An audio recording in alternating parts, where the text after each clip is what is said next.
Hello दोस्तों, UPSC वाला के इस यूट्यूब चैनल पे आप सबका बहुत बहुत स्वागत है। और जैसा कि आपको पता है कि हम लोग विज्ञान और प्रौद्योगिकी की ये पूरी क्लास की सीरीज हम लोगों ने इसको स्टार्ट किया हुआ है और इस वक्त हम अंतरिक्ष प्रौद्योगिकी के बारे में पढ़ रहे हैं। ये उसकी दूसरी क्लास है। अगर आप लोगों ने पहली क्लास नहीं देखी है तो पहली क्लास का डिस्क्रिप्शन लिंक में दिया हुआ है। उस क्लास में हम लोगों ने अंतरिक्ष प्रौद्योगिकी, भारत की अंतरिक्ष प्रौद्योगिकी से जुड़े हुए संगठनों के बारे में बात की है, जो कि बहुत इंपॉर्टेंट टॉपिक है। उसमें से लगातार सवाल पूछे जाते हैं, उसे जरूर आप लोग देख लीजिए उस वीडियो को, उसमें आपको बहुत सारी जानकारियां मिलेंगी। आज जो हम लोग टॉपिक देखने जा रहे हैं अपनी दूसरी क्लास में, वो है उपग्रहों के प्रकार और कक्षाओं के प्रकार। यानी कि उपग्रह कितने प्रकार के होते हैं और कक्षाओं के प्रकार, यानी जिसमें उपग्रह भेजे जाते हैं उस कक्षाओं के क्या प्रकार होते हैं, कितने प्रकार की कक्षाएं होती हैं। ये जो टॉपिक है अक्सर लोगों को काफी कंफ्यूज करता है। जो भी एस्पिरेंट होते हैं, जो भी अभ्यर्थी होते हैं, वो इसमें बहुत परेशान रहते हैं। कभी उनसे पूछा जाता है ध्रुवीय उपग्रह के बारे में पूछा जाता है, कभी उनसे भूतुल्यकालिक उपग्रह के बारे में पूछा जाता है, या उनकी उस कक्षा के बारे में पूछा जाता है। तो लोगों को अक्सर ये बातें समझ में नहीं आती हैं।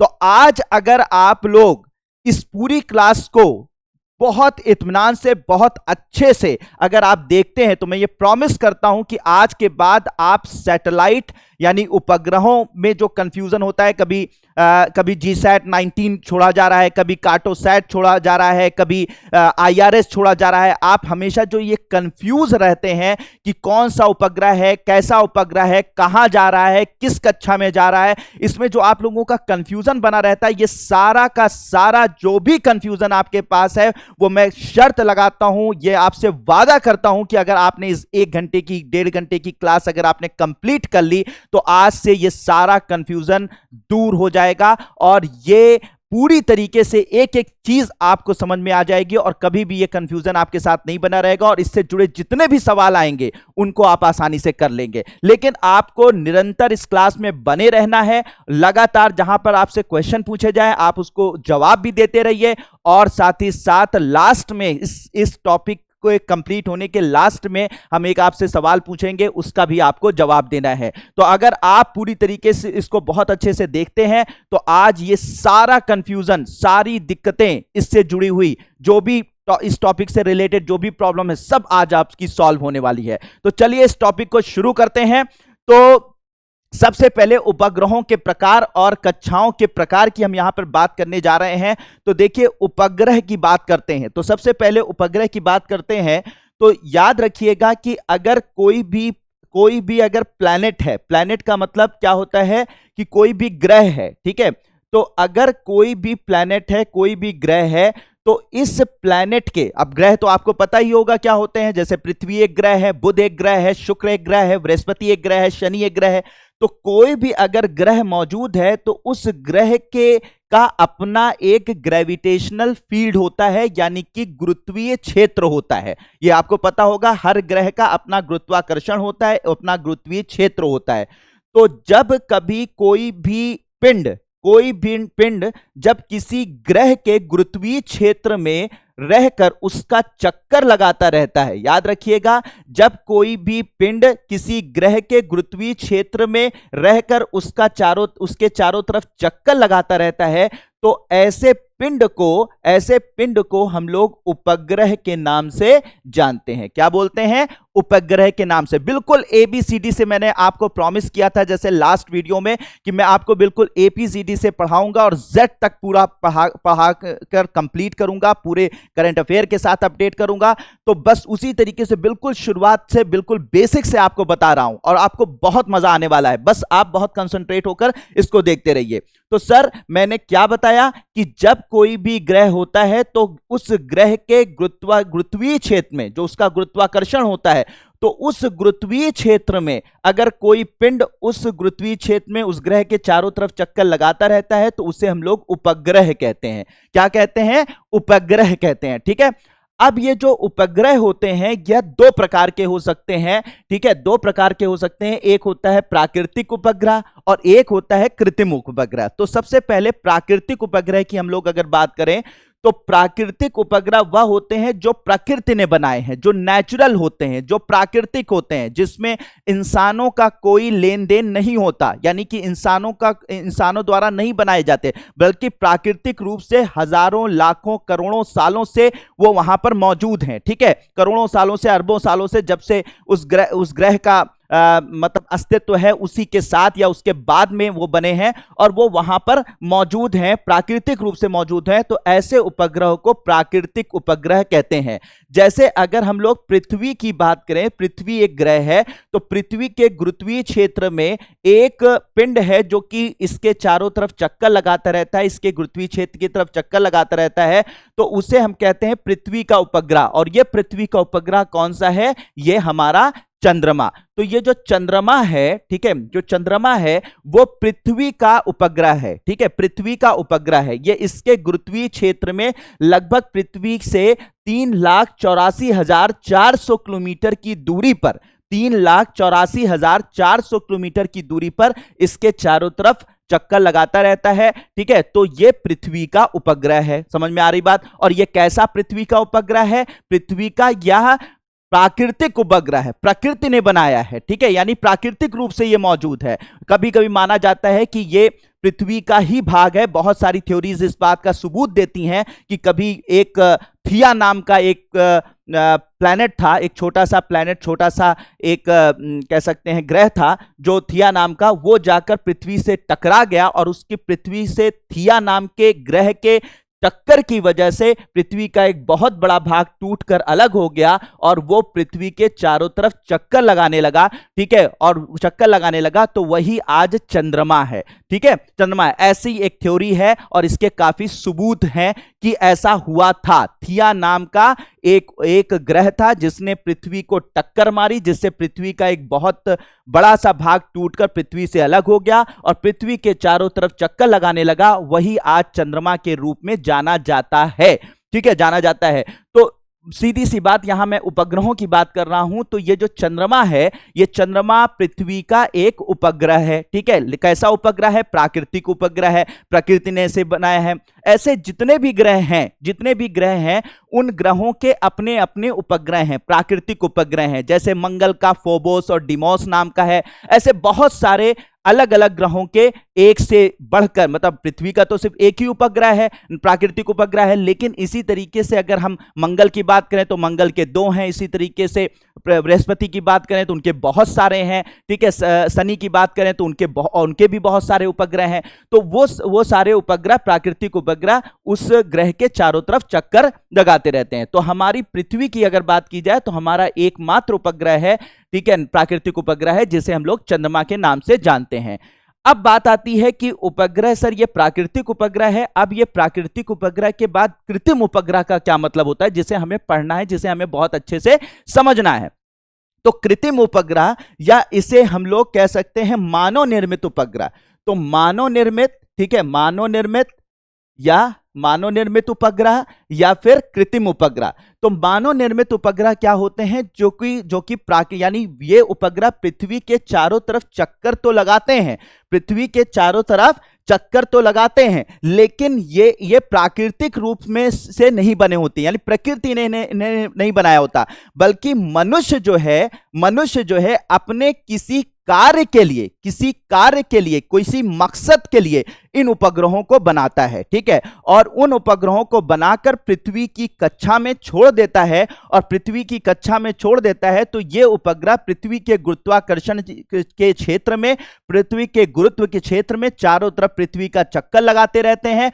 और जो हमारा काम होता है, जिस मकसद के लिए, जिस कार्य के लिए इन्हें छोड़ा जाता है, वो कार्य पृथ्वी करते रहते हैं और पृथ्वी का चक्कर लगाते हुए वो सारा कार्य करते रहते हैं जिस मकसद के साथ इनको मानव ने इनको बनाकर पृथ्वी की कक्षा में छोड़ा होता है। तो ऐसे उपग्रहों को हम मानव निर्मित उपग्रह, ठीक है, निर्मित उपग्रह या कृत्रिम उपग्रह के नाम से जानते हैं।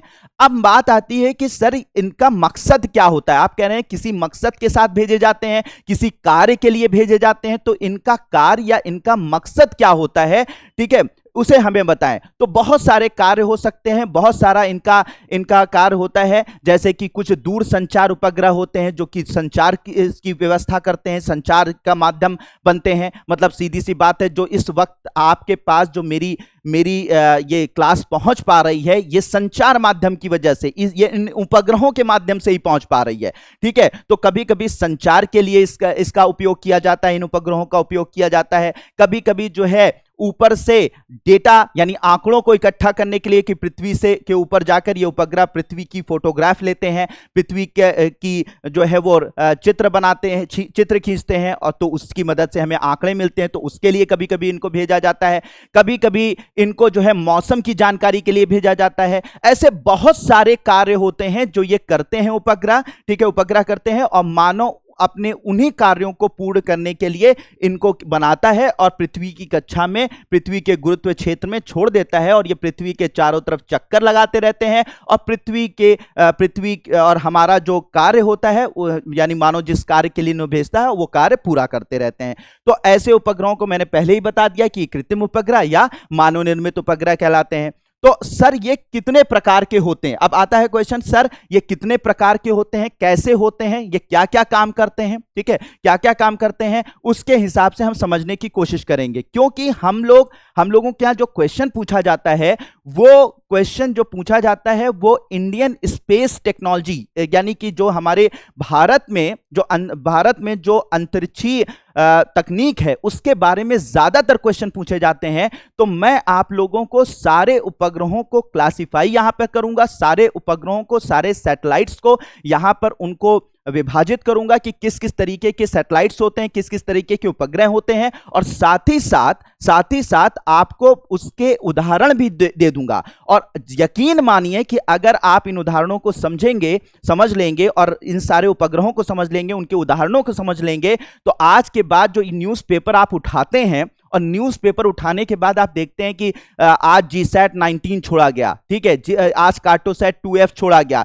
लेकिन आपको समझ में नहीं आता, उसके लिए आप पूरा न्यूज़पेपर छांटते हैं कि अच्छा ये है, ये जाता है पृथ्वी की कक्षा में जाएगा, तो यहां पर ये जो है वो हमें दूर संचार की व्यवस्था करेगा, या फिर ये काम करेगी। ये सब जो पढ़ना पड़ता है आपको ना सर, आज यकीन मानिए कि अगले 15 से 20 मिनट, आधे घंटे के बाद आपको न्यूज़पेपर में सब कुछ रटने की या पढ़ने की जरूरत ही नहीं होगी। बस आप न्यूज़पेपर देखेंगे, उसमें लिखा हुआ है कि कार्टोसैट छोड़ा गया, जीसैट छोड़ा गया। इसमें बहुत कंफ्यूजन रहती है ना, आपको पढ़ना पड़ता है, फिर पढ़ते हैं फिर भूल जाते हैं, पढ़ते हैं फिर भूल जाते हैं। लेकिन मैं ऐसा क्लासिफिकेशन आज कर दूंगा आप लोगों को कि आज के बाद आप सिर्फ न्यूज़पेपर पढ़ेंगे, जैसे आपने देखा ये उपग्रह छोड़ा गया, बस उपग्रह का नाम देखेंगे और आपको समझ में आ जाएगा कि नहीं साहब यार ये उपग्रह तो इस काम के लिए, इस मकसद के लिए भेजा गया है, ये उपग्रह इस काम के लिए देखा गया। आपको अंदर जाने की जरूरत ही नहीं पड़ेगी। ठीक है,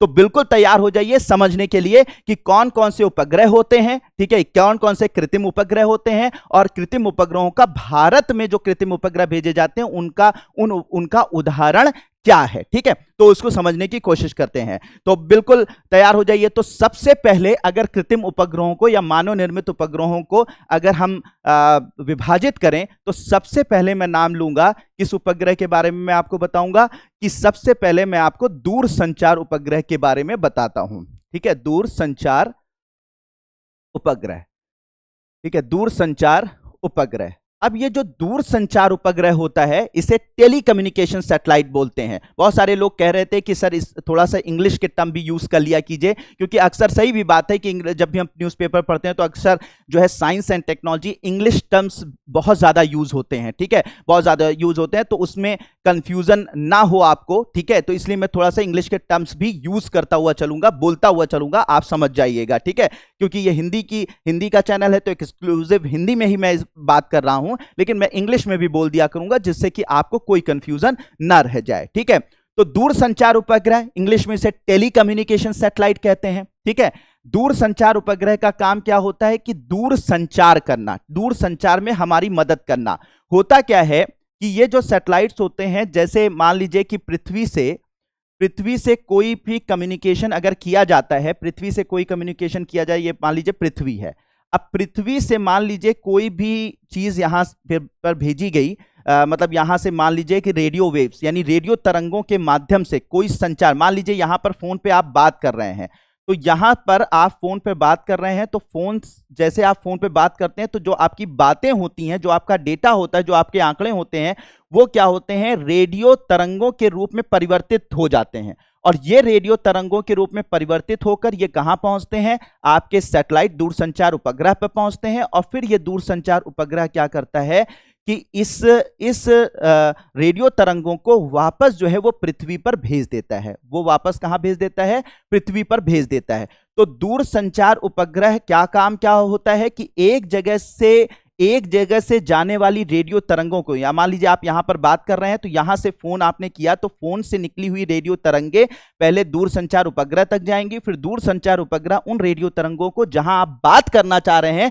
वहां पर भेज देता है। ठीक है, वहां पर भेज देता है। तो एक तरीके से यह माध्यम का काम करता है, यह माध्यम की तरीके से काम करता है। तो दूरसंचार उपग्रह का काम क्या होता है कि रेडियो तरंगों को रिसीव करना जो पृथ्वी से आ रही हैं, और उनको जहां पर वो व्यक्ति बात करना चाह रहा है या जहां पर वो तरंगें पहुंचाना चाह रहा है वहां पर उसको भेज देना। ठीक है, भेज देने का काम करता है। तो आप यहां पे फोन मिलाया आपने, और यहां पर आपने फोन मिलाया, फोन जो है फोन मिलाया, तो फोन से निकलने वाली रेडियो तरंगे उपग्रह तक पहुंची, दूरसंचार उपग्रह तक पहुंची, और फिर उसके बाद ये दूरसंचार उपग्रह जो है, दूरसंचार उपग्रह ने इसको आपके दूसरे जहां पे आपने फोन मिलाया था वहां पर भेज दिया। तो इस तरीके से कम्युनिकेशन का काम होता है। या फिर यहां से मान लीजिए टीवी, यहां पर मैच चल रहा है, ठीक है, मैच चल रहा है, तो यहां पर मैच अगर चल रहा है तो यहां पर मैच जो रिकॉर्ड किया जा रहा है उसको रेडियो तरंगों के फॉर्म में बदलकर उसको दूरसंचार उपग्रह तक भेजा जाता है। फिर दूरसंचार उपग्रह उन रेडियो तरंगों को वापस कहां पर भेज देते हैं, आपके घरों में लगे टेलीविजन तक या आपके मोबाइल तक भेज देते हैं, जहां पर आप उनको रिसीव करते हैं और उस यहां पर हो रहे मैच का आप लाइव सेशन यानी कि लाइव जो प्रसारण होता है, ठीक है, सीधा प्रसारण आप देख पाते हैं। ठीक है, देख पाते हैं। या फिर इसी तरीके से मैं यहां पर जो वीडियो आप देख रहे हैं ये YouTube के जरिए आप तक पहुंच रही है, तो एग्जैक्टली YouTube के जरिए ये प्रसारित हो रही है, और उसके बाद आपके फोन तक ये इन्हीं दूरसंचार जो व्यवस्थाएं हैं, जो दूरसंचार ये उपग्रह हैं, इन्हीं के माध्यम से आपके फोन तक पहुंच रही है। तो अब आपको मुझे लगता है समझ में आ गया होगा कि दूरसंचार उपग्रह क्या काम करते हैं। तो आप किसी को फोन करिए, या इस वक्त आप इंटरनेट यूज कर रहे हैं, या आप किसी से फोन पे बात कर रहे हैं, या टीवी में टेलीविजन देख रहे हैं, या आप जो है वो रेडियो से रेडियो सुन रहे हैं, ठीक है, ये सब दूरसंचार है। और इन सब दूरसंचार जो प्रक्रियाएं हैं उनका जो माध्यम बनता है वो कौन बनता है, दूरसंचार उपग्रह बनते हैं। समझ में आ गई बात कि दूरसंचार उपग्रह क्या होते हैं। ठीक है, अगर समझ में आ रही है तो यस और नो बोलते चलिए, कमेंट करते चलिए सर, ठीक है, तभी मैं इंटरेक्ट होऊंगा, तभी मुझे समझ में आएगा। ठीक है, मैं एक एक कमेंट को देखता हूं, पढ़ता हूं। ठीक है, तो इसे क्या बोलते हैं, दूरसंचार उपग्रह बोलते हैं। बात समझ में आ गई। अब ये जो दूरसंचार उपग्रह हैं, ठीक है, ये माध्यम का काम करते हैं। तो दूरसंचार उपग्रह अगर आपको समझ में आ गया कि हर तरीके से यूज होते हैं, तो ये दूरसंचार उपग्रह अगर भारत में बात की जाए तो दूरसंचार उपग्रहों का एक पूरा सिस्टम भारत में काम करता है। ठीक है, और उसमें बहुत सारे ऐसे सैटेलाइट हैं जो इस सिस्टम के पार्ट हैं, जैसे कि इनसेट नाम का कोई सैटेलाइट है। ठीक है, इनसेट नाम का कोई सैटेलाइट है। अगर आज से याद रखिए कि अगर इनसेट नाम का कोई सैटेलाइट है, INSAT 1A 1B 1C 1D 1E 2A 2B 2C 2A, अगर इस तरीके का कोई भी सैटेलाइट आपको दिखाई पड़ जाए किसी किताब में, किसी बुक में, किसी न्यूज़पेपर में, तो आप तुरंत समझ जाइएगा कि ये एक प्रकार का भारत का दूरसंचार उपग्रह है। मैंने क्या कहा था कि आपको मैं हर एक चीज की आज पहचान करवा दूंगा, तो आपको न्यूज़पेपर में हर उपग्रह के बारे में पढ़ने की जरूरत नहीं पड़ेगी, आप नाम देखते ही समझ जाएंगे कि कौन सा उपग्रह कैसे काम करता है। ठीक है, तो इनसेट नाम का अगर आपको उपग्रह दिखे जिसकी सिंपल सीरीज हो 1A 1B 1C 2A 2B 2C, इस तरीके का उपग्रह अगर आपको दिख जाए तो इसे हम लोग क्या बोलेंगे, दूरसंचार, मतलब ये भारत के दूरसंचार उपग्रह ये होगा। ठीक है, उपग्रह होगा। इसके अलावा अगर दूरसंचार उपग्रह में अगर आपको जीसैट नाम के उपग्रह दिख जाए, जीसैट नाम का अगर आपको उपग्रह दिख जाए, GSAT 1 GSAT 2 GSAT 3 GSAT 4 GSAT 19 GSAT, कुछ भी जीसैट नाम का कोई उपग्रह अगर दिख जाए तब भी आप समझ जाएंगे कि जीसैट नाम का उपग्रह है। अगर ये छोड़ा गया है तो ये क्या काम करेगा, दूरसंचार का काम करेगा, दूरसंचार उपग्रहों का काम करेगा। ठीक है, यानी दूरसंचार का माध्यम बनेगा। दूरसंचार के लिए हमारी जो भी चीजें हमारे देश में दूरसंचार के लिए उपयोग में ला रही हैं, तो उनके माध्यम बनने का काम कौन करेगा? ये हमारा जीसैट उपग्रह। ठीक है, तो जीसैट उपग्रह भी क्या है? एक दूरसंचार उपग्रह। इनसेट जैसे कि इनसेट के जो उपग्रह आते हैं वो भी क्या है? दूरसंचार उपग्रह। तो जीसैट सीरीज का कोई उपग्रह, जीसैट 1 2 3 4 5 कुछ भी दिखे तो आप आंख बंद करके बता दीजिएगा ये टेलीकम्युनिकेशन सैटेलाइट यानी दूरसंचार उपग्रह है। इसके अलावा अभी हाल फिलहाल में एक नई सीरीज शुरू की गई है, सीएमएस सीरीज। तो अगर सीएमएस नाम के उपग्रह, अगर ये सीएमएस सीरीज का कोई उपग्रह आपको दिख जाए, CMS-1, CMS-2, CMS-3, अगर इस तरीके का कोई उपग्रह आपको दिख जाए तब भी आप समझ जाइएगा कि ये एक तरीके का दूरसंचार उपग्रह है।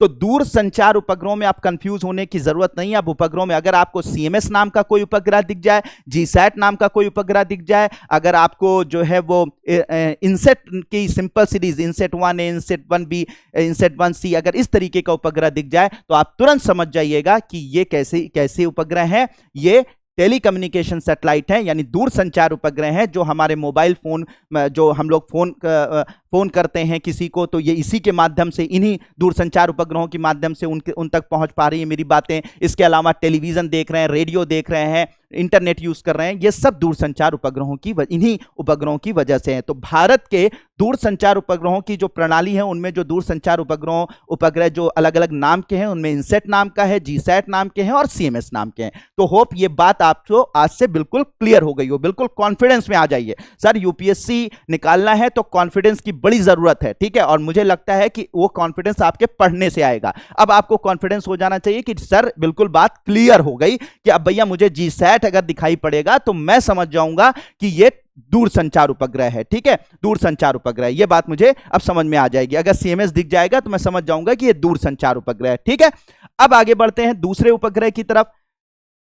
दूसरे उपग्रह की तरफ एक होता है वेदर सैटेलाइट। ठीक है, वेदर सैटेलाइट यानी कि मौसमी उपग्रह, इसे क्या बोलेंगे? मौसमी उपग्रह। ठीक है, तो दूसरे सैटेलाइट यानी कि मौसमी उपग्रह की बात की जा रही है। तो मौसमी उपग्रह, सीधी सी बात है, इसको तो नाम से ही पता चल गया होगा कि ऐसे उपग्रह जो कि मौसम की जानकारी देते हैं, मौसम की जानकारी देते हैं कि कब भैया वो आ रही है, बारिश होने वाली है, कब मानसून आ रहा है, कब जो है वो तूफान आ रहा है, कब साइक्लोन उठ रहा है। ठीक है, देश का मौसम इस वक्त, कब शीतलहरें उठ रही हैं, ठीक है, कब जो है लू का प्रकोप ज्यादा होगा देश में। तो ये जो मौसम की जानकारी होती है, मौसम के बारे में जो जानकारी होती है, ये मौसम की जानकारी देने का काम कौन करता है? वेदर सैटेलाइट करते हैं, मौसमी उपग्रह करते हैं। ठीक है, तो मौसमी उपग्रहों की जो प्रणाली भारत में है, ठीक है, उसमें आता है कल्पना सीरीज। ठीक है, याद रखिएगा, कल्पना सीरीज के जो सैटेलाइट होते हैं, यानी कल्पना नाम का, कल्पना 1, कल्पना 2, कल्पना 3, अगर इस तरीके का आपको सैटेलाइट दिख जाए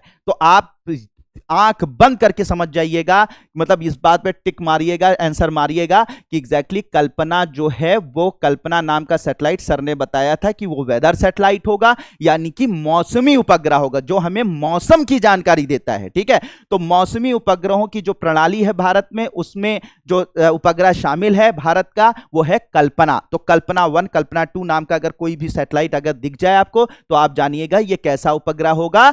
कैसा उपग्रह होगा? मौसमी उपग्रह होगा। ठीक है, इसके अलावा कुछ इनसेट नाम के सैटेलाइट हैं, लेकिन ये जो इनसेट नाम के सैटेलाइट हैं ये स्पेशल कैरेक्टर के हैं, जैसे इनसेट 3D, ठीक है, इनसेट 4D, अगर इस तरीके का नाम आए, देखिए इनसे समझिएगा, इसमें कंफ्यूज मत होइएगा, INSAT 1A, 1B, 1C, 1D अगर ऐसे आए, 2A, 2B, 2C ऐसे आए, तो आप समझ जाइए वो दूरसंचार उपग्रह का काम कर रहा है मेनली। लेकिन अगर स्पेशल कैरेक्टर जैसे 3D, 4D, इंसेट के बाद क्या आ जाए? इंसेट का 3D, 4D इस तरीके का नाम आए, तो आप ये सोचिएगा कि ये असल में मौसमी उपग्रह, मुख्यतः ये क्या है? मौसमी उपग्रह है। क्या है ये? मौसमी उपग्रह है। तो 1A, 2A, 2B, 2C या 2A, 2B, 2C ऐसा कुछ दिखे तो आप समझ जाइएगा ये दूरसंचार उपग्रह है। और अगर इंसेट नाम का 3D,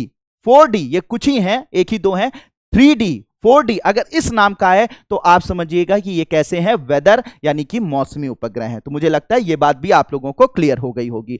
ठीक है, अब बात करते हैं, तो दो समझ में आ गए, दूरसंचार उपग्रह, ठीक है, और वेदर सैटेलाइट क्या काम है और भारत में इनके क्या क्या नाम से, इनको किन किन नामों से, कौन कौन से उपग्रह यहां पर भारत में किस किस नाम से भेजे गए हैं, ठीक है। तीसरा उपग्रह आता है, उसे हम लोग बोलते हैं रिमोट सेंसिंग सैटेलाइट, ठीक है। इसे क्या बोलते हैं? रिमोट सेंसिंग, ठीक है, रिमोट सेंसिंग, ठीक है, रिमोट सेंसिंग या सुदूर संवेदन उपग्रह। क्या बोलते हैं इसे? सुदूर संवेदन उपग्रह, समझ लीजिएगा। तो सुदूर संवेदन उपग्रह, तो अगर सुदूर संवेदन उपग्रह की बात की जाए तो सुदूर संवेदन उपग्रह या फिर इसे अर्थ ऑब्जर्वेशनल सैटेलाइट भी बोलते हैं, ठीक है। यानी कि ये पृथ्वी को ऑब्जर्व करता है, देखता है, ठीक है, देखता है, यानी उसका निरीक्षण करता है, ठीक है, निरीक्षण करता है। तो सुदूर संवेदन जो उपग्रह होते हैं, ठीक है, सुदूर, ये तीसरे प्रकार का उपग्रह होता है जो भेजा जाता है, ठीक है, उसमें पृथ्वी की कक्षा में। तो सुदूर संवेदन उपग्रह या अर्थ ऑब्जर्वेशनल सैटेलाइट, ठीक है, तो यह सुदूर संवेदन उपग्रह जो होते हैं, ये सुदूर संवेदन उपग्रह करते क्या हैं कि पृथ्वी के, ठीक है, पृथ्वी के चारों तरफ चक्कर लगाते हैं और पृथ्वी के बारे में आंकड़े इकट्ठा करते हैं। क्या काम करते हैं? पृथ्वी के बारे में आंकड़े इकट्ठा करने का काम करते हैं। पृथ्वी की फोटोग्राफ, इनमें कैमरे लगे होते हैं, ये पृथ्वी की फोटोग्राफ लेते हैं, ठीक है, और पृथ्वी की अलग अलग जगहों की अलग अलग समय पर फोटोग्राफ लेकर उनको आंकड़ों की तरह से पृथ्वी पर भेजते हैं, जिससे कि पृथ्वी पर वो आंकड़े जब पहुंचते हैं तो जो पृथ्वी पर लोग मौजूद होते हैं, जो वैज्ञानिक मौजूद होते हैं, उन आंकड़ों की मदद से समझ जाते हैं कि पृथ्वी पर इन जगहों पर ये घटनाएं हो रही हैं, ठीक है। यहाँ पर जो है, मान लीजिए कि कृषि में मतलब खेती की गई है, तो कहाँ पर कौन सी खेती की गई है, कहाँ पर जो है ग्लेशियर्स जो हैं वो पहाड़ों में ग्लेशियर्स पिघल रहे हैं, कहीं कोई दुर्घटना हो गई, जैसे जोशीमठ है, जोशीमठ में इस वक्त दुर्घटना हो रही है, वहाँ के जो है घर जो है वो गिर रहे हैं, उनमें क्रैक्स पड़ रहे हैं। तो ये सब कैसे पता चल रहा है कि जोशीमठ अपनी जगह से दरक रहा है, नीचे की तरफ ढल रहा है, कैसे पता चल रहा है? ये उपग्रहों की मदद से। उपग्रह जो है पृथ्वी के ऊपर जाकर फोटोग्राफ लेते हैं और फिर उसे पृथ्वी पर भेजने का काम करते हैं। तो कौन से उपग्रह यह काम करते हैं? याद रखिएगा,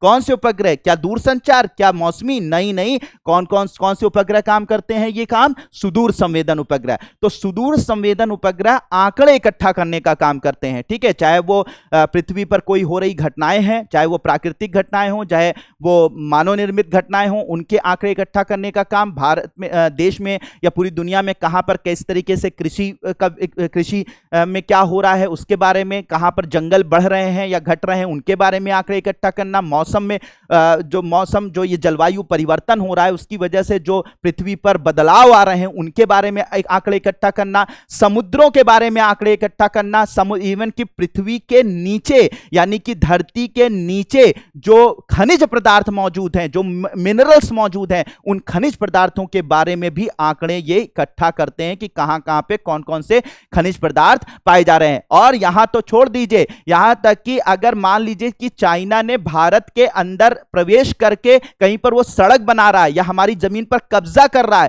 तो सैन्य तो बहुत सारे ऐसे उपग्रह होते हैं जो क्या करते हैं, सैन्य निगरानी करने का काम करते हैं। वो आंकड़े इकट्ठा करते हैं कि ऊपर से फोटोग्राफ खींचते हैं और इससे ये पता चल जाता है कि चाइना कितनी दूरी तक भारत में घुस आया है या कोई दुश्मन देश कहां तक हमारे देश में घुस आया है। तो इस तरीके की जो सैन्य जानकारियां होती हैं, सैन्य आंकड़े जो होते हैं, जो बॉर्डर पर क्या क्या हो रहा है उसकी जो जानकारियां होती हैं, उनके जो आंकड़े होते हैं वो भी इकट्ठा करने का काम एक प्रकार के सुदूर संवेदन उपग्रह ही करते हैं, यानी रिमोट सेंसिंग सैटेलाइट ही करते हैं। समझ में आ रही बात? तो इसका मतलब तो सर सुदूर संवेदन उपग्रह का बड़ा उपयोग है, बहुत ज्यादा उपयोग है। जी हां, बहुत ज्यादा उपयोग है, ठीक है। मैंने क्या बताया, चाहे कृषि का विकास हो, चाहे वो शहरी विकास हो, चाहे वो ग्रामीण विकास हो, अगर कोई प्लान बनाना, कहीं पर मान लीजिए इस वक्त कहीं पर मान लीजिए भारत में कुंभ मेला चल रहा है, अब कुंभ मेला में करोड़ों लोग इकट्ठा हो गए हैं, अब करोड़ों लोगों की निगरानी कैसे की जाएगी? क्या जमीन से करोड़ों लोगों को तो नहीं निगरानी कर सकते ना।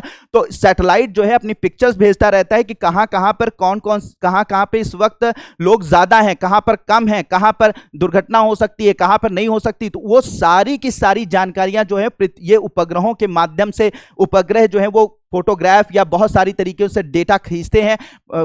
डेटा आंकड़े इकट्ठा करने के बहुत सारे तरीके होते हैं। कभी कभी फोटोग्राफिक कैमरे से किए जाते हैं, कभी कभी जो है रडार के माध्यम से किया जाता है, कभी कभी लिडार के माध्यम से किया जाता है। तो अलग अलग प्रकार से आंकड़ों को इकट्ठा किया जाता है और आंकड़े इकट्ठा करके ये उपग्रह पृथ्वी के ऊपर से, ठीक है, पृथ्वी की कक्षा में रहकर और ये आंकड़े इकट्ठा करके पृथ्वी पर भेजते रहते हैं, जिससे यहां पर बैठी टीम, यहां पे बैठे जो सारे मैनेजमेंट टीम होती है, सारे के सारे जो वैज्ञानिक होते हैं, उन आंकड़ों का विश्लेषण करके फिर क्या करते हैं, स्टेप्स लेते हैं, यानी कि कुछ ना कुछ ऐसी मतलब प्लान, पॉलिसीज जो होती हैं, योजनाएं जो होती हैं, वो बनाई जाती हैं। तो समझ में आ रही है? तो चाहे कृषि के लिए कृषि के आंकड़े इकट्ठा करने हो, यानी कि योजनाएं बनानी हो, ग्रामीण विकास की योजनाएं बनानी हो, शहरी विकास की योजनाएं बनानी हो, सैन्य से जुड़ी हुई जानकारियां इकट्ठा करनी हो, चाहे वो किसी भी तरीके से कोई दुर्घटना, कोई भी आपदा आ जाती है तो उसके आंकड़े इकट्ठा करने हो, आपदा प्रबंधन करना हो, ठीक है, कुछ भी करना हो इस तरीके का जिसमें आंकड़ों की जरूरत होती है, तो ये आंकड़े देने का काम, जलवायु परिवर्तन की वजह से जो बदलाव हो रहे हैं उनके आंकड़े इकट्ठा करने हो, समुद्र में जमीन के नीचे कुछ भी आंकड़े इकट्ठा करने हो, तो वो आंकड़ों को इकट्ठा करने का काम कौन करता है?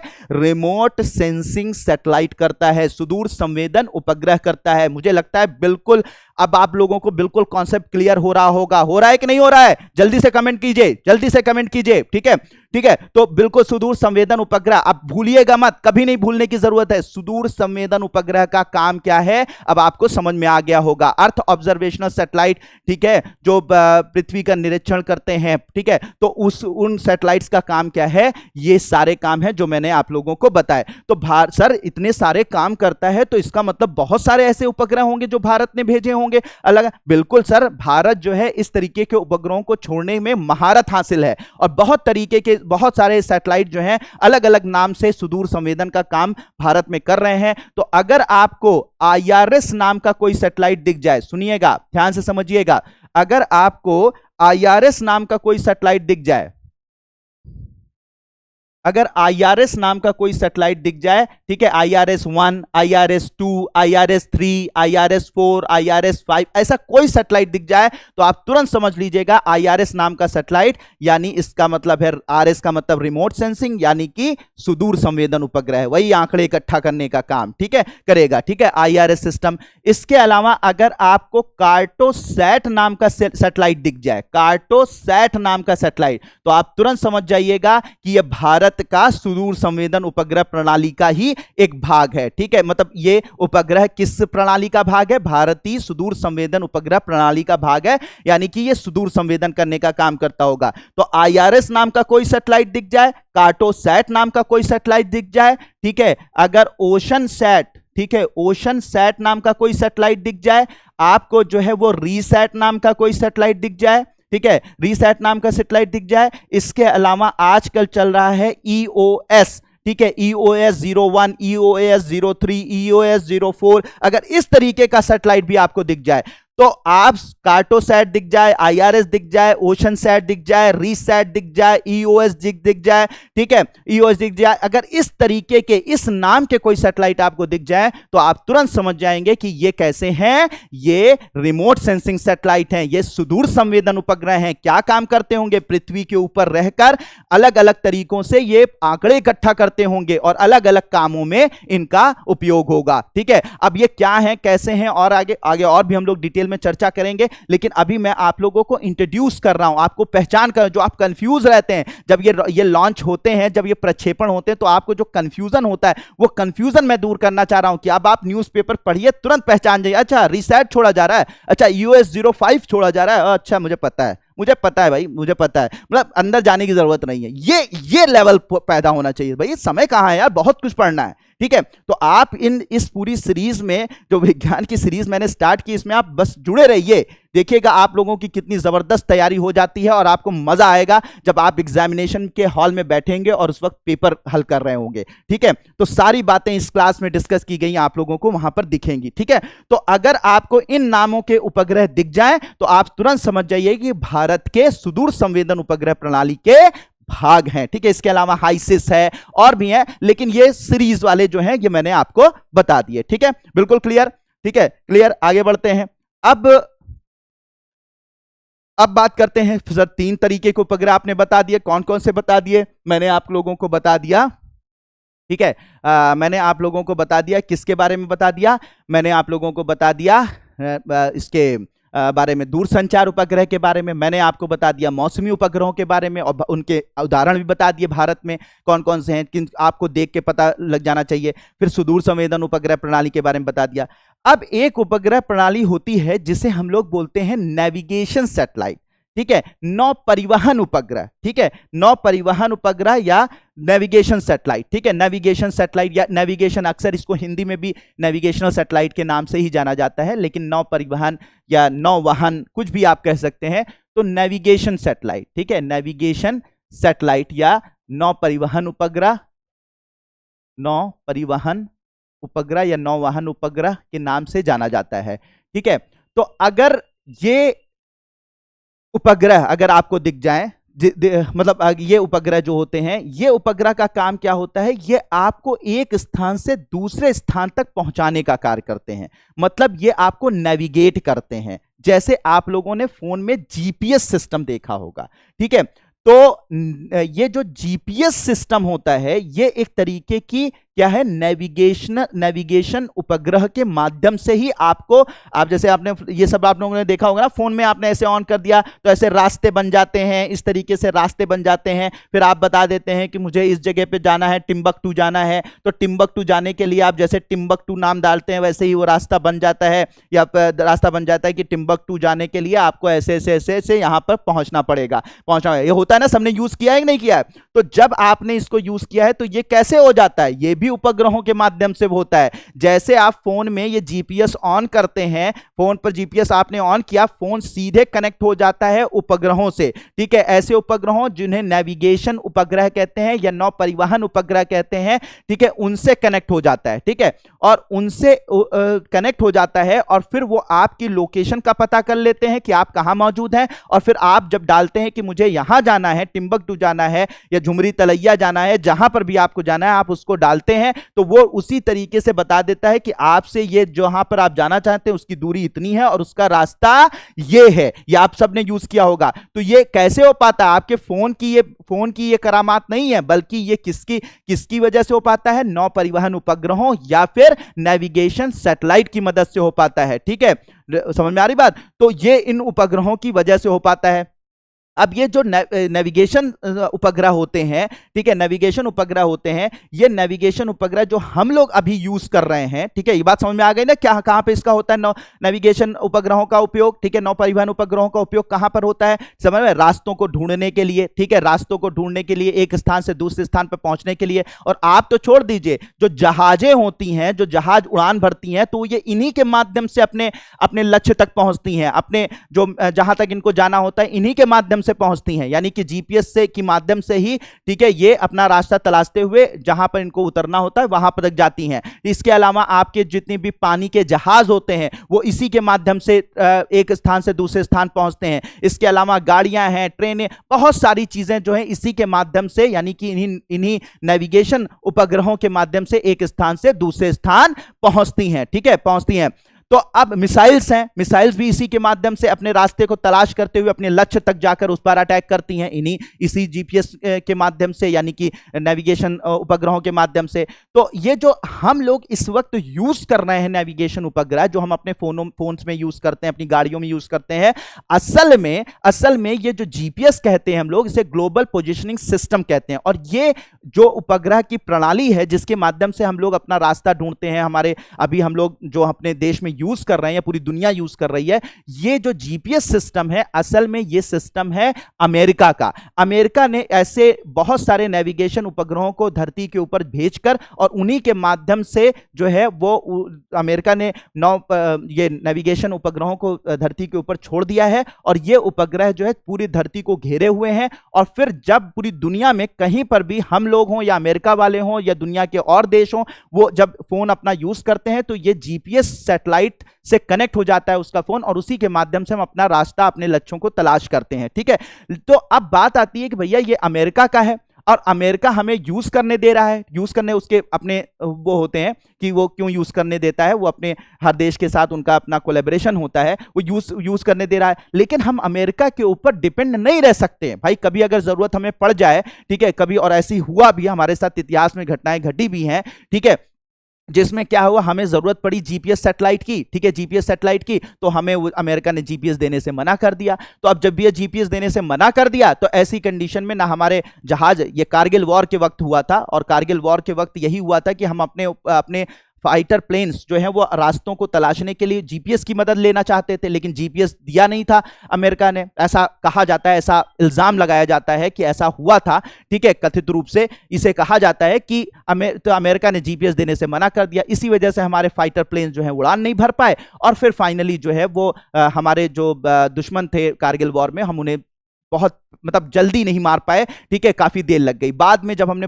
अपनी पूरी बताया उनको कि भाई नहीं भाई, सही में वहां पर आतंकवादी छुपे हुए हैं, हमें जरूरत है, तो फिर बाद में जीपीएस सिस्टम का उन्होंने अलाउ किया, और जीपीएस सिस्टम का यूज करके हमने जो है वो हवाई हमला किया, और उसके बाद हम पूरे के पूरे जो भी हमारे दुश्मन थे उनको हम खत्म कर पाए। तो ऐसा कहा जाता है, ये बताया जाता है, ज्यादातर आप केसेस में ये देखने को सुनने को मिलता है। अब क्या सच्चाई थी, पूरी सच्चाई तो पूरी रक्षा मंत्रालय ही जानता है कि क्या था क्या नहीं था, लेकिन ये काफी इस बात का उल्लेख मिलता है हर जगह पर कि ऐसा कहा जाता है कि कारगिल वॉर में जीपीएस सिस्टम जो है अमेरिका ने यूज करने से मना कर दिया था, मतलब हमें यूज करने नहीं करने दिया था, इसी वजह से हम काफी देर में जो है हवाई हमले कर पाए। तो ऐसे मान लो ये हुआ था या फिर नहीं भी हुआ था, फ्यूचर में तो हो ही सकता है ना कि वो हमें कहते कि हम भाई नहीं देंगे हम अपना जीपीएस सिस्टम आपको यूज करने के लिए, हम अपनी प्रणाली नहीं यूज करने देंगे, तो आप क्या कर लोगे? तो अगर आप ऐसी सिचुएशन आ जाए या ऐसी सिचुएशन फ्यूचर में आ सकती है, तो हम ऐसी सिचुएशन आने ही क्यों दें? हम अपने आप को पहले खुद तैयार करके रखें। सीधी सी बात है, जैसे अमेरिका ऐसे उपग्रहों को भेजकर पूरी पृथ्वी को घेर सकता है, तो हम भी तो कुछ कर सकते हैं। तो हम भी अपने उपग्रहों को भेज दें, ऐसे नेविगेशन सैटेलाइट भेज दें, और उसको पूरी पृथ्वी पर भेजकर हम अपने रास्ते तलाश करने के लिए, अपने जहाज़ों को, अपने रॉकेट को, अपने मिसाइल्स को, ठीक है, या हम अपनी गाड़ियों को चलाने के लिए हम अपने उपग्रहों का उपयोग करें, हम अपने नेविगेशन सैटेलाइट का उपयोग करें। तो इसकी ज़रूरत जो है वो हमें महसूस हुई आफ्टर कारगिल वॉर, ठीक है, और उसके बाद हमने अपना खुद का नेविगेशन सिस्टम, हमने अपनी खुद का नेविगेशन प्रणाली, अपनी खुद की नौ परिवहन उपग्रहों की प्रणाली विकसित करना स्टार्ट करी। और उसके बाद क्या हुआ कि आज जो है हम लोग अपने नेविगेशन सैटेलाइट को हम पृथ्वी के ऊपर भेज पाए हैं, और अपनी खुद की प्रणाली को हम डेवलप करने में सक्षम हो पाए हैं। तो हमारे जो ये नेविगेशन सैटेलाइट्स होते हैं या नौ परिवहन उपग्रह होते हैं, क्या काम करते हैं? काम तो आपको समझ में आ गया कि हमें रास्ता तलाशने का काम, हमें अपने स्थान के बारे में पता करने का काम, कि हम कहाँ पे मौजूद हैं, कहाँ हमको जाना है, कैसे जाना है, इस सारी काम यही नौ परिवहन उपग्रह ही के माध्यम से हो पाता है, नेविगेशन सैटेलाइट के माध्यम से ही हो पाता है। तो ये जो काम हो पाता है उसके लिए जो है भारत ने अपना खुद का, पहले हम किस पर डिपेंड थे? अमेरिका पे डिपेंड थे, लेकिन अभी हाल ही में भारत ने अपना खुद का नौ परिवहन उपग्रह प्रणाली डेवलप कर ली है। नेविगेशन सैटेलाइट जो सिस्टम है हमारा, उसने डेवलप कर लिया है, और उसका नाम दिया गया है इरनस, ठीक है, इरनस नाम दिया गया है, इरनस, या इसको दूसरा नाम जो दिया गया है नाविक दिया गया है। क्या नाम दिया गया है? नाविक दिया गया है। अब इसका फुल फॉर्म होता है Indian regional navigation satellite system, ठीक है, नाविक का फुल फॉर्म होता है नेविगेशन विद इंडियन कॉन्स्टलेशन। ये क्या होता है, कैसे काम करता है, ये मैं डिटेल में आगे के जो लेक्चर्स हैं उनमें डिटेल में चर्चा करूंगा, आपको उसकी फिक्र करने की जरूरत नहीं। मैं इस वक्त आपको सिर्फ पहचान करवा रहा हूं, सिर्फ आपको बता रहा हूं कि कौन कौन से उपग्रह जो हैं वो होते हैं और उनका भारतीय उदाहरण क्या है, सिर्फ अभी पहचान। तो परेशान होने की जरूरत है, मैंने आपसे प्रॉमिस किया है कि एक एक चीज का सोल्यूशन मैं आपको दूंगा, आप परेशान मत होइए। अभी मैं सिर्फ आपको पहचान करवा रहा हूं। तो अगर इरनस नाम का उपग्रह आपको दिखे, इरनस नाम का कोई उपग्रह दिखे भारतीय, तो समझ जाइए कि यह भारतीय नौ परिवहन उपग्रह प्रणाली का भाग है, या भारतीय नेविगेशन सैटेलाइट सिस्टम का या नेविगेशन उपग्रह प्रणाली का भाग है। ठीक है, समझ में आ गई बात? क्या काम करता है बताने की अब जरूरत नहीं है, ठीक है। तो मुझे लगता है यह बात आपको, तो अब इरनस मान लीजिए आपको इरनस 1A, इरनस 1B, इरनस 1C, इरनस 1D, इरनस 1E, अगर इस तरीके के उपग्रह आपको दिख जाएं तो अब आप बताइए कि आप पहचान लेंगे कि नहीं पहचान लेंगे, बता देंगे कि नहीं बता देंगे कि आखिर ये कौन सा उपग्रह है, ठीक है, और ये क्या क्या काम करता है, बता देंगे कि नहीं? कमेंट कीजिए, बता देंगे कि नहीं बता देंगे, ठीक है। तो मुझे लगता है आप जरूर बता लेंगे, ठीक है, कि अगर इरनस नाम, तो अब आप कंफ्यूज होने की जरूरत नहीं है, ठीक है। अब आगे बात करते हैं सर कि ये तो नेविगेशन सैटेलाइट, एक उपग्रह प्रणाली और होती है, उसे भी आप समझ लीजिए कि एक उपग्रह प्रणाली होती है जिसे हम लोग बोलते हैं एस्ट्रोनॉमिकल सैटेलाइट, ठीक है, एस्ट्रोनॉमिकल सैटेलाइट। क्या बोलते हैं? एस्ट्रोनॉमिकल सैटेलाइट, या इसे हम लोग कह सकते हैं खगोलीय उपग्रह। क्या बोल सकते हैं? खगोलीय उपग्रह, ठीक है, खगोलीय उपग्रह कहते हैं, ठीक है। तो ये खगोलीय उपग्रह क्या होते हैं, ये क्या काम करते हैं, इसे समझिएगा। ये पृथ्वी के चारों तरफ चक्कर लगाते हैं। ये उपग्रह क्या करते हैं? पृथ्वी के चारों तरफ चक्कर लगाते हैं, लेकिन इनकी नजर पृथ्वी पर नहीं रहती है, इनकी नजर पृथ्वी पर नहीं रहती है, बल्कि इनकी नजर जो रहती है वो कहां पर रहती है? ब्रह्मांड में रहती है, ब्रह्मांड के अलग अलग चीजों पर रहती है, ब्रह्मांडीय पिंडों पर रहती है। ये सूर्य का अध्ययन कर रहे होते हैं, ये तारों का अध्ययन कर रहे होते हैं, ठीक है। ये ब्लैक होल सुना होगा आप लोगों ने ना, ब्लैक होल, तो ये ब्लैक होल का अध्ययन कर रहे होते हैं, ठीक है। यानी ब्रह्मांड में होने वाली जो घटनाएं होती हैं या ब्रह्मांड में जो मौजूद पिंड होते हैं, ठीक है, उनका अध्ययन करने के लिए इन उपग्रहों को बनाया जाता है, खगोलीय उपग्रहों को बनाया जाता है। और ये खगोलीय उपग्रह क्या करते हैं? पृथ्वी के चारों तरफ घूमते रहते हैं, पृथ्वी के चारों तरफ घूमते हैं, लेकिन इनकी नजर कहां पर होती है? खगोलीय घटनाओं पर होती है। हमारे जो स्पेस में होता है, हमारी अंतरिक्ष में जो घटनाएं घट रही होती हैं उन पर होता है। कैसे तारे बन रहे हैं, कैसे तारे मर रहे हैं, कैसे वो ब्लैक होल में बदल रहे हैं, कैसे जो है वो सूर्य कैसे काम कर रहा है, या सूर्य जैसे तारे कैसे काम कर रहे हैं, तारे कैसे बन रहे हैं, तारे कैसे, हर चीज का अध्ययन, यानी जो ब्रह्मांड में घटनाएं घटित हो रही हैं उन सब का अध्ययन करने का काम कौन करता है? खगोलीय उपग्रह करते हैं। तो जो भी जानकारी इनको ब्रह्मांड से मिलती है उसे ये इकट्ठा करते हैं और इकट्ठा करके पृथ्वी पर भेज देते हैं, जिससे हमें ब्रह्मांड के बारे में जानकारी मिलती है, ब्रह्मांड की जो रहस्य हैं उनके बारे में जानकारी मिलती है, ब्रह्मांड के की अलग अलग जो चीजें हैं उनके बारे में हमें जानकारी मिलती है। तो ब्रह्मांड की खोज, जो ब्रह्मांड के बारे में जो कंप्लीट जानकारी हमें मिलती है वो इन्हीं खगोलीय उपग्रहों की वजह से मिलती है। तो क्या सर भारत का कोई सैटेलाइट है जो कि खगोलीय उपग्रह की कैटेगरी में आता है? जी हां, खगोलीय उपग्रह की कैटेगरी में भारत का एक सैटेलाइट है, एक उपग्रह है जिसका नाम एस्ट्रोसैट है। क्या है? एस्ट्रोसैट है, ठीक है, एस्ट्रोसैट। तो एस्ट्रोसैट जो नाम का उपग्रह, ये भारत का एक खगोलीय उपग्रह है, भारत का एक एस्ट्रोनॉमिकल सैटेलाइट है, जो क्या कर रहा है कि जो ब्रह्मांड में होने वाली जो अलग अलग घटनाएं हैं उनको ये देख रहा है, उनको ऑब्जर्व कर रहा है, उनके बारे में आंकड़े इकट्ठा कर रहा है और उसे पृथ्वी पर हमारे देश के वैज्ञानिकों के पास भेज रहा है, जिसके बारे में हमारे वैज्ञानिक अध्ययन इसके माध्यम से कर पा रहे हैं। ठीक है, समझ में आ रही बात? तो एस्ट्रोसैट याद रखिएगा, एस्ट्रोसैट, इसमें 1A 1 2 1B नहीं है, एस्ट्रोसैट भेजा गया है। अब एस्ट्रोसैट का जीवन काल धीरे धीरे खत्म हो रहा है, तो कुछ समय के बाद एस्ट्रोसैट 2 भेजा जाएगा, लेकिन सिर्फ अभी एक ही उपग्रह है जो कि एस्ट्रोनॉमिकल सैटेलाइट यानी कि खगोलीय उपग्रह की प्रणाली के अंदर भारत में शामिल है। ठीक है, तो ये एस्ट्रोसैट। अब कुछ लोगों का सवाल उठ रहा होगा कि सर वो जो चंद्रयान भेजा गया था, मंगलयान भेजा गया था, ठीक है, मंगलयान वो किस में आ जाएगा? सर वो हमारे पृथ्वी के उपग्रहों की प्रणाली में नहीं आता है। ठीक है, मैं यहां पर पृथ्वी के चारों तरफ चक्कर लगाने यानी उसके गुरुत्वीय क्षेत्र में चक्कर लगाने वाले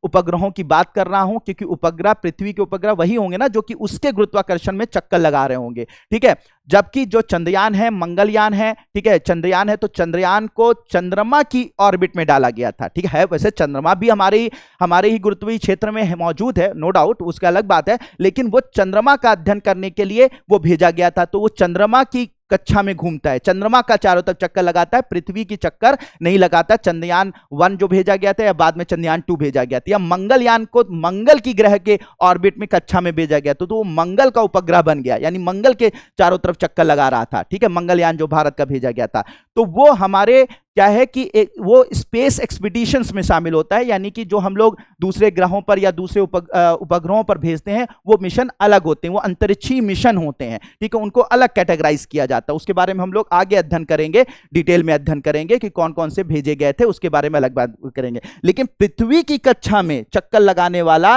अंतरिक्षीय उपग्रह अगर भारत का कोई है तो इसको याद रखिएगा, एस्ट्रोसैट और अभी सिर्फ एस्ट्रोसैट है। ठीक है, बिल्कुल बात क्लियर हो जानी चाहिए, वो अंतरिक्षी मिशन है, उनके बारे में हम आगे बात करेंगे। ठीक, तो इतनी बात। तो ओवरऑल मैंने सारे के सारे सैटेलाइट्स के बारे में आपको डिफाइन कर दिया। अब ईमानदारी से बता दीजिए, ठीक है, अब आप जरा देख लीजिए पीछे जाकर, थोड़ा सा पीछे जाकर जब देखेंगे तो आप लोग देखिए, दूरसंचार उपग्रह, अगर आपसे कभी, अब जरा ईमानदारी से, अगर आपसे मान लीजिए कि कल न्यूज़पेपर में आ जाता है कि भारत ने जीसैट 19 छोड़ा, मैं ऐसे एग्जांपल के तौर पे मैं पूछ रहा हूं कि जीसैट 19 छोड़ा, ठीक है, जीसैट 19 भारत ने छोड़ा, तो आप ये बताइए अब आपको पहचानने की जरूरत पड़ेगी, मतलब आपको पढ़ने की जरूरत पड़ेगी, पूरा डिटेल में जाकर न्यूज़पेपर खंगालने की जरूरत पड़ेगी ना।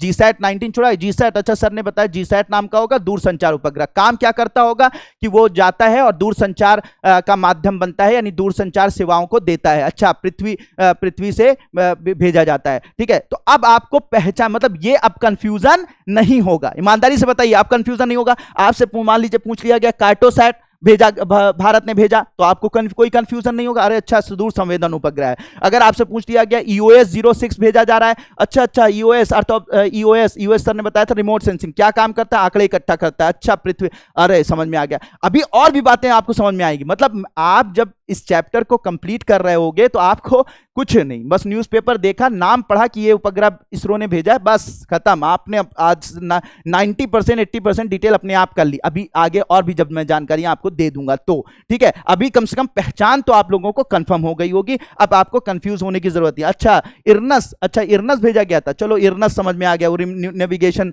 सैटेलाइट है, ठीक है, नेविगेशन सैटेलाइट है। अच्छा वो एक जगह से दूसरी जगह जो हम लोग जाते हैं फोन में डालकर कि यहां पहुंचा दो वहां पहुंचा दो, तो वो जो रास्ता बनता है वो उसी की वजह से होता है, मतलब ये सब बातें। तो अब आपको कंफ्यूजन नहीं होना चाहिए, होगा? बिल्कुल नहीं होगा ना। जल्दी कमेंट बॉक्स में कमेंट कीजिए कि होगा कि नहीं होगा। अब बिल्कुल क्लियर हो गया कॉन्सेप्ट, 100% क्लियर हो गया। अब पहचान में दिक्कत नहीं आएगी। अब वो जो आप कंफ्यूज रहते थे वो कंफ्यूजन अब आपका खत्म, अब नाम में कंफ्यूजन खत्म, अभी काम में और भी सारी चीजों में भी कंफ्यूजन खत्म हुआ। अब आगे और भी चीजें बताऊंगा और सारे कंफ्यूजन खत्म हो जाएंगे और मजा आ जाएगा, ठीक है। तो बिल्कुल कमेंट कीजिए। देखिए आप लोग कमेंट वगैरह करते रहते हैं, जब ये लाइव चल रहा होता है ना तो मैं बाकायदा कमेंट देख रहा होता हूं, ठीक है। तो मैं देख रहा होता हूं, एक एक चीज मुझे नोटिस, और आप लोग जब अच्छे कमेंट करते हैं तो हम लोगों को मोटिवेशन मिलता है कि नहीं साहब हमें और अच्छा करना है, और अच्छे से मतलब अभी बच्चे बहुत खुश हैं और इनको खुश करना और बेहतर तरीके से काम करना है, ठीक है, और एनर्जी हम लोग लगाते हैं। तो इसलिए कमेंट जरूर किया कीजिए, ठीक है, कमेंट किया कीजिए, लोगों से मैंने बार बार कहा शेयर किया कीजिए, ठीक है। बिल्कुल क्लियर हो गई बात। चलिए, तो अब ये सारी बातें आपको उपग्रहों की पहचान हो गई। अब बात करते हैं हम लोग पृथ्वी की कक्षाओं के बारे में। अब भाई ये जो उपग्रह हैं इन्हें भेजा जा रहा है ना, भेजा जाता है ना, कहां भेजा जाता है? मैंने कहा था पृथ्वी की कक्षा में भेजा जाता है, पृथ्वी की से दूर कक्षाओं में भेजा जाता है। तो ये कक्षाएं हैं क्या? ये जो पृथ्वी की कक्षाएं हैं क्या? ये ऑर्बिट्स, इन्हें इंग्लिश में क्या बोलते हैं? ऑर्बिट्स कहते हैं। क्या बोलते हैं? कक्षाओं को क्या बोला जाता है? ऑर्बिट्स कहा जाता है, ठीक है। पृथ्वी को की कक्षाओं को ऑर्बिट, मतलब जहां पर उपग्रहों को पृथ्वी से दूर कुछ दूरी पर भेजा जाता है उसे हम लोग क्या बोलते हैं? ऑर्बिट्स या कक्षाएं बोलते हैं। तो पृथ्वी की सतह से, आप समझिएगा, ये मान लीजिए पृथ्वी है हमारी, तो इस पृथ्वी की सतह से, ठीक है, सतह से कुछ दूरी पर मतलब 200 से लेकर 20,000, 30,000, 36,000 किलोमीटर की ऊंचाई पर ऊंचाई पर जब उपग्रहों को भेजा जाता है तो ये जहां पर उपग्रह यहां पर पहुंचकर और पृथ्वी के चारों तरफ चक्कर लगाते रहते हैं, पृथ्वी के चारों तरफ चक्कर लगाते रहते हैं, पृथ्वी के चारों तरफ घूर्णन करते रहते हैं, ठीक है। तो जहां पर ये चारों तरफ चक्कर लगाते हैं इस जगह को कक्षा बोलते हैं या ऑर्बिट्स बोलते हैं। तो ये अलग अलग नाम से जानी जाती हैं, इन ऑर्बिट्स का नाम अलग अलग होता है। अब कौन कौन से ऑर्बिट्स का नाम होता है, क्या क्या होता है, इसे समझने की कोशिश करते हैं, ठीक है। ये भी बहुत कंफ्यूजिंग टॉपिक है। अब लेकिन आज आप लोग सब तैयार करके जाएंगे और सब तैयार करके आज बवाल काट देंगे। आप लोग घर जब जाएंगे बवाल काट देंगे। मतलब ये अगर कोई कंफ्यूज रहा होगा, देखो कंफ्यूजन भी उन्हीं को होती है ना जो पढ़ते लिखते हैं। अब जो पढ़ते लिखते रहे होंगे लेकिन चीजें नहीं समझ में आ रही होंगी तो उनको कंफ्यूजन होगा, और आज अगर जब कंफ्यूजन दूर हो जाएगा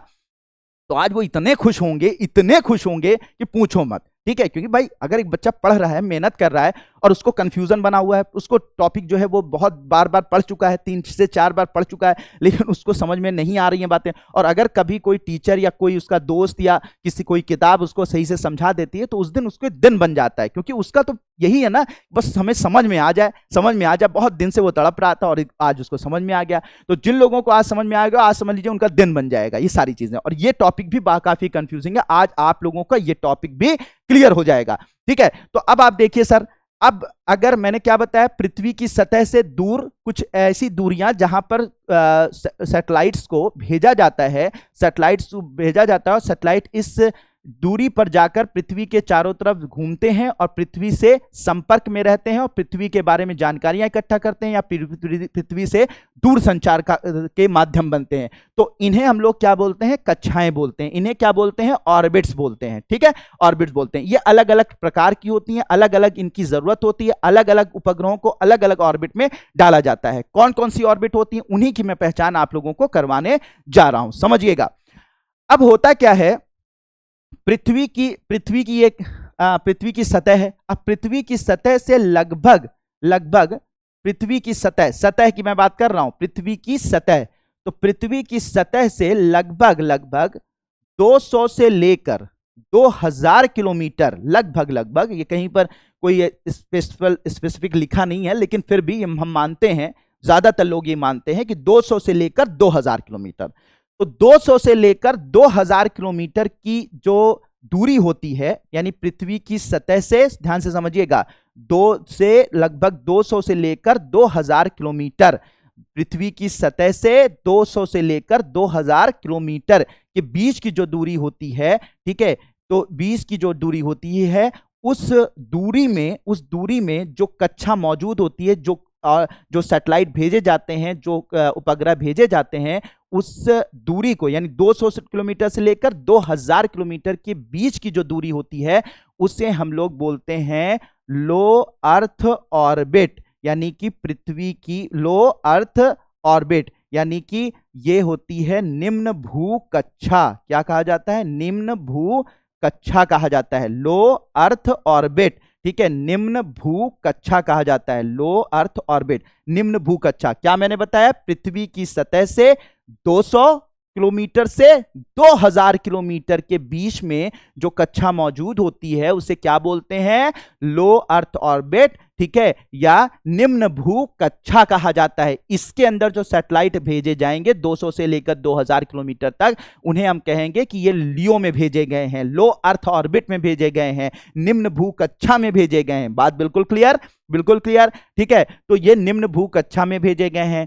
इनमें जो सैटेलाइट भेजे जाते हैं, निम्न भू कक्षा में जो सैटेलाइट भेजे जाते हैं, समझिएगा, ये मुख्यतः, ठीक है, ये मुख्यतः जो है वो जो चक्कर लगाते हैं, पृथ्वी का जो चक्कर लगाते हैं, वो हमेशा ज्यादातर केसेस में ये पोल से पोल के बीच में चक्कर लगाते हैं। बिल्कुल बात समझ लीजिएगा कि आप किसके बीच में चक्कर लगाते हैं, पोल से पोल के बीच में, यानी कि ये ध्रुवों से के बीच में, ये जो ध्रुव है उन्हीं ध्रुवों के बीच में ये चक्कर लगाते हैं।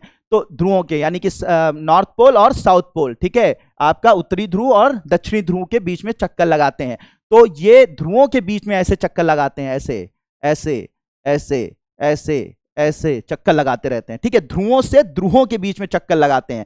इसी वजह से, मतलब मैंने क्या बताया, 200 से लेकर 2000 किलोमीटर की जो दूरी होती है पृथ्वी की सतह से, उसे क्या बोलते हैं, ध्रुवीय कक्षा, उसे क्या बोलते हैं, लो अर्थ ऑर्बिट या निम्न भू कक्षा कहते हैं। हाँ, अब इसमें जो भी सैटेलाइट चक्कर लगाते हैं, जो भी उपग्रह चक्कर लगाते हैं, वो हमेशा कैसे लगाते हैं, ध्रुवों से ध्रुवों के बीच में लगाते हैं, ध्रुवों से ध्रुवों के बीच में लगाते हैं। ठीक है, तो इसी वजह से इस कक्षा को जो दूसरा नाम दिया जाता है, वो कहा जाता है, उसे कहा जाता है पोलर ऑर्बिट। ठीक है, क्या कहा जाता है, पोलर ऑर्बिट, या इसे बोलते हैं ध्रुवीय कक्षा। ठीक है, तो इसका दूसरा नाम क्या हो गया सर, निम्न भू कक्षा का, लो अर्थ ऑर्बिट का जो दूसरा नाम हो गया ध्रुवीय कक्षा, पोलर ऑर्बिट। क्यों कहते हैं, क्योंकि इसमें जो भी सैटेलाइट होते हैं, जो भी उपग्रह होते हैं, वो ध्रुवों से ध्रुवों के बीच में चक्कर, यानी नॉर्थ पोल से साउथ पोल, साउथ पोल से नॉर्थ पोल, ठीक है, उत्तरी ध्रुव से दक्षिणी ध्रुव, दक्षिणी ध्रुव से उत्तरी ध्रुव, ऐसे चक्कर लगाते रहते हैं। तो इसी वजह से, क्योंकि ध्रुवों से ध्रुवों के बीच में चक्कर लगाते हैं, इसलिए इस ऑर्बिट को पोलर ऑर्बिट भी बोलते हैं, ध्रुवीय कक्षा भी बोलते हैं। समझ में आ रही बात? तो मतलब निम्न भू कक्षा, दूसरा उसका नाम क्या होता है, ध्रुवीय कक्षा। ठीक है, लो अर्थ ऑर्बिट, दूसरा नाम पोलर ऑर्बिट। क्यों? क्योंकि इसमें जो है चक्कर लग रहा है ऐसे पोल से पोल के बीच में। ठीक, इतनी बात समझ में आ गई, ठीक है। ऐसे ऐसे चक्कर लगातार दिन में कई बार ऐसे ऐसे ऐसे करते हैं, ऐसे घूमते रहते हैं, ठीक है, पोलर ऑर्बिट कहते हैं। इतनी बात बिल्कुल क्लियर हो गई। तो अगर आपसे कहा जाए कि हमने ये सैटेलाइट मतलब कार्टोसैट सैटेलाइट जो है वो ध्रुवीय कक्षा में भेजा है, तो आपको कंफ्यूजन नहीं होगा। कितनी दूरी है ध्रुवीय कक्षा की? 200 से लेकर 2000 किलोमीटर, ठीक है, 200 से 2000 किलोमीटर है, ठीक है। कैसे चक्कर लगा रहे हैं? ध्रुवों से ध्रुवों के बीच में चक्कर लगा रहे हैं, ये भी बात क्लियर हो गई, ठीक है। तो अब आपको यही सब बातें तो जानकारियां जो डिटेल में दी रहती हैं, और क्या दी रहती हैं, यही सब तो आप पढ़ते हैं कि भाई ये सैटेलाइट भेजा गया और ये सैटेलाइट जो है ध्रुवीय कक्षा में भेजा गया। अब ध्रुवीय कक्षा में भेजा गया, कंफ्यूज हो गए, ठीक है, या निम्न भू कक्षा में लिख गया, कंफ्यूज हो गया। अब कंफ्यूज है, निम्न भू कक्षा या ध्रुवीय कक्षा लगभग सेम ही होती है। क्यों कही जाती है मैंने आपको बता दिया, निम्न भू कक्षा, ठीक है, निम्न भू कक्षा ही ध्रुवीय कक्षा कही जाती है। क्यों? क्योंकि ध्रुवीय कक्षा में इसमें जो सैटेलाइट चक्कर लगाते हैं वो ध्रुवों से ध्रुवों के बीच में चक्कर लगाते हैं। मुझे लगता है बिल्कुल ये बात क्लियर हो गई होगी, ठीक है। तो ध्रुवीय कक्षा, तो इसी लो अर्थ ऑर्बिट को ही हम दूसरा नाम क्या दे देते हैं? क्या नाम दे देते हैं? ध्रुवीय कक्षा, पोलर ऑर्बिट। क्यों कहते हैं बता दिया आपको, ठीक है। अब बात यहां पर यह आती है, एक और बात बता दे रहा हूं और मजा आ जाएगा आपको, ठीक है। अब होता क्या है कि मान लो, सुनो ध्यान समझना, कि अगर ये जो सैटेलाइट है, ये जो सैटेलाइट है वो अगर ऐसे ध्रुव से ध्रुवों के बीच में ऐसे भी, ये मान लीजिए हमारा सूर्य है, ठीक है, ये हमारा सूर्य है, समझिएगा, बहुत अच्छे से समझिएगा, ये हमारा सूर्य है। अब अगर सूर्य ऐसे ऐसे है और ये पृथ्वी है हमारी, और अगर ये सैटेलाइट जो हम लोग ध्रुवीय कक्षा में भेज रहे हैं, ये ध्रुवों से ध्रुवों के बीच में ऐसे चक्कर लगाता है, ऐसे चक्कर लगाता है, तो होगा क्या कि जब पृथ्वी, और इसमें मान लीजिए हमने एक फोटोग्राफिक कैमरा लगा रखा है, ठीक है, फोटोग्राफिक कैमरा लगा रखा है, और ये चित्र लेना चाह रहा है हमारे पृथ्वी की। तो अगर अब उसमें कैमरा तो लगा रखा है, लेकिन फ्लैश तो नहीं लगा रखा होगा ना सर, फ्लैश की वहां से फ्लैश मारेगा कि अगर ऐसा होगा तो जरा सोचो क्या होगा। ऊपर से फोटो खींच, सारे सैटेलाइट जो हैं दुनिया के सारे सैटेलाइट ऊपर से चक्कर लगाते हुए बीच बीच में जो है वो फ्लैश मार रहे हैं, तो तुम लोग मतलब यहाँ धरती पे रहकर ऊपर देखोगे बिजली चमक रही है, नहीं भाई, वो सैटेलाइट जो है वो फ्लैश मार रहा है। ऐसा पॉसिबल हो पाएगा? और इतना बड़ा फ्लैश कैसे बनाओगे जो वहां से फ्लैश मारेगा और धरती चमक उठेगी? इतना बड़ा फ्लैश भी नहीं बन सकता, समझ रहे ना मेरी बात। तो फ्लैश तो होता नहीं है। तो क्या होता है, जो ध्रुवीय उपग्रह होते हैं, जो ऐसे सैटेलाइट होते हैं, उनको अक्सर क्या होता है, आंकड़े इकट्ठा करने के लिए खास करके इसके अंदर डाले जाते हैं हमारे कौन से, वही आंकड़े इकट्ठा करने वाले, कौन से, हाँ, रिमोट सेंसिंग सैटेलाइट, सुदूर संवेदन उपग्रह। तो सुदूर संवेदन उपग्रह जब आंकड़े इकट्ठा करते हैं, और उनको आंकड़े इकट्ठा करने के लिए जरूरत होती है, वो मान लीजिए कि आंकड़े फोटोग्राफी से इकट्ठा कर रहे हैं, अपने अंदर लगे कैमरों से इकट्ठा कर रहे हैं, तो कैमरे हमेशा तभी आंकड़े इकट्ठा कर सकते हैं, तभी फोटो खींच सकते हैं जब कहीं पर उजाला होता है, ठीक है। अंधेरे में तो कोई कैमरा, आपका फोन का कैमरा भी नहीं काम करता अंधेरे में। तो इतना बड़ा दूर सैटेलाइट मौजूद है, 200 से लेकर 2000 किलोमीटर, वहां से कैसे फोटो खींच लेगा? तो हमेशा याद रखिएगा, आंकड़े इकट्ठा करने के लिए, फोटो खींचने के लिए ऐसे सैटेलाइटों को जरूरत होती है प्रकाश की, और प्रकाश फ्लैश के माध्यम से तो नहीं दिया जा सकता, पॉसिबल ही नहीं है।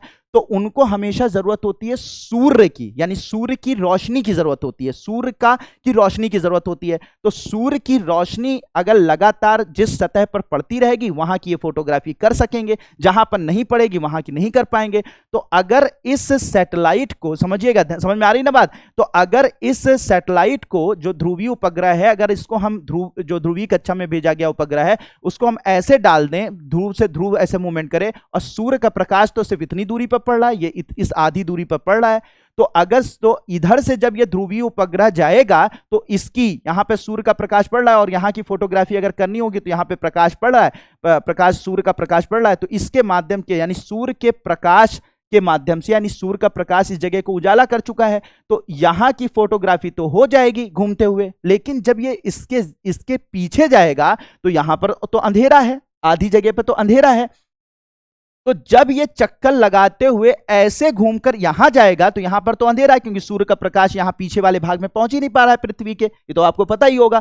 तो जब नहीं पहुंच पा रहा है, तो यहां तो इसका कैमरा काम करना बंद कर देगा, क्योंकि इसको प्रकाश, फोटो लेने के लिए जो प्रकाश की जरूरत है, जो फोटोग्राफी करने के लिए जो प्रकाश की जरूरत है, वो मिल ही नहीं पा रही है, क्योंकि सूर्य का प्रकाश तो आगे ही रुक जा रहा है, पीछे तक जा ही नहीं रहा। तो इस अंधेरे भाग में सूर्य के प्रकाश ना हो पाने की वजह से क्या ये आंकड़े इकट्ठा कर लेगा? नहीं सर, नहीं इकट्ठा, सिंपल सी बात है भाई, नहीं इकट्ठा कर पाएगा। तो मतलब आधे समय तो जहां पर सूर्य का प्रकाश इसे मिलेगा वहां से तो ये आंकड़े इकट्ठा कर लेगा, लेकिन पीछे चला जाएगा तो सूर्य के आंकड़े नहीं सूर्य का प्रकाश नहीं पहुंच पाएगा, तो ये फोटो नहीं खींच पाएगा, आंकड़े इकट्ठा नहीं कर पाएगा। तो आधे समय ये काम करेगा, आधे समय बेकार हो जाएगा, आधे समय काम करेगा, आधे समय बेकार हो जाएगा ना, यही तो होगा ना सर।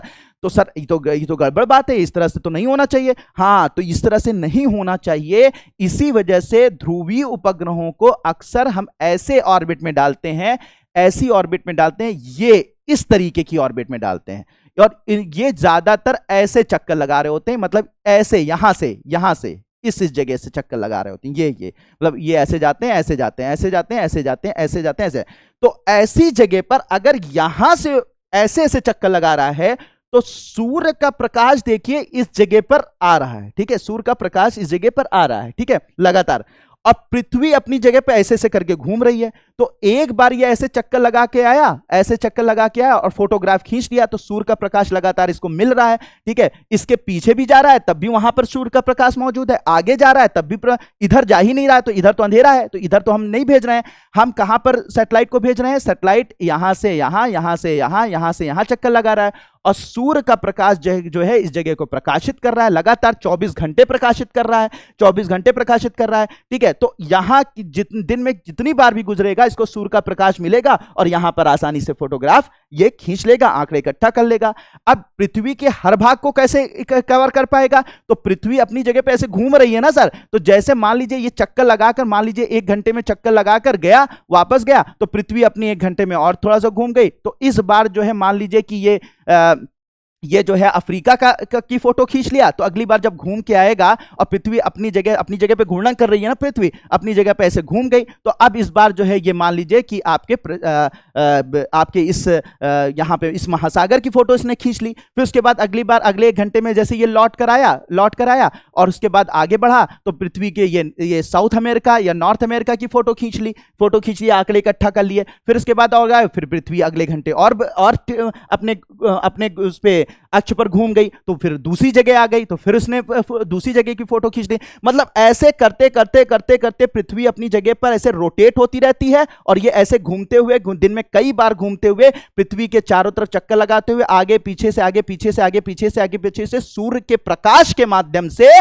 लगातार फोटोग्राफी करता रहता है। इस तरीके से 24 घंटे के अंदर ये पृथ्वी के कई चक्कर लगाकर पृथ्वी के हर जगह के आंकड़े इकट्ठा कर लेता है। समझ में आ गया? पृथ्वी के हर जगह का आंकड़े कैसे इकट्ठा कर लेगा? क्योंकि पृथ्वी ऐसे घूमती रहेगी, हर बार जब ये 1 घंटे के बाद घूम के आएगा, पृथ्वी का ये स्थान जो है अपनी जगह से हटकर आगे बढ़ जाएगा, दूसरा स्थान आ जाएगा, तीसरा स्थान आ जाएगा, चौथा स्थान है, तो पृथ्वी ऐसे घूमती रहेगी, और ये जो है ऐसे ऐसे चक्कर लगाते हुए हर बार घूमते हुए एक आंकड़े इकट्ठा करता रहेगा, और लगातार आंकड़े इकट्ठा 24 घंटे आंकड़े इकट्ठा करता रहेगा, क्योंकि जब ये ऐसे ऐसे घूमेगा तो कहीं पर भी अंधेरा नहीं होगा, यहां पर भी नहीं होगा और इसके पीछे भी नहीं होगा, क्योंकि यहां पर प्रकाश लगातार मिल रहा है, ठीक है, तो अंधेरा नहीं होगा, तो लगातार ये ऐसी जगह पे घूमता रहेगा और लगातार जो है वो आंकड़े इकट्ठा करता रहेगा, आंकड़े का। तो इससे क्या होता है कि जो हमारा सैटेलाइट होता है वो 24 घंटे यूज हो पाता है, 24 घंटे आंकड़े इकट्ठा कर पाता है। तो क्योंकि सूर्य के प्रकाश का ये 24 घंटे उपयोग कर लेता है, ठीक है, इसको जब इस तरीके से डाला जाता है, ठीक है,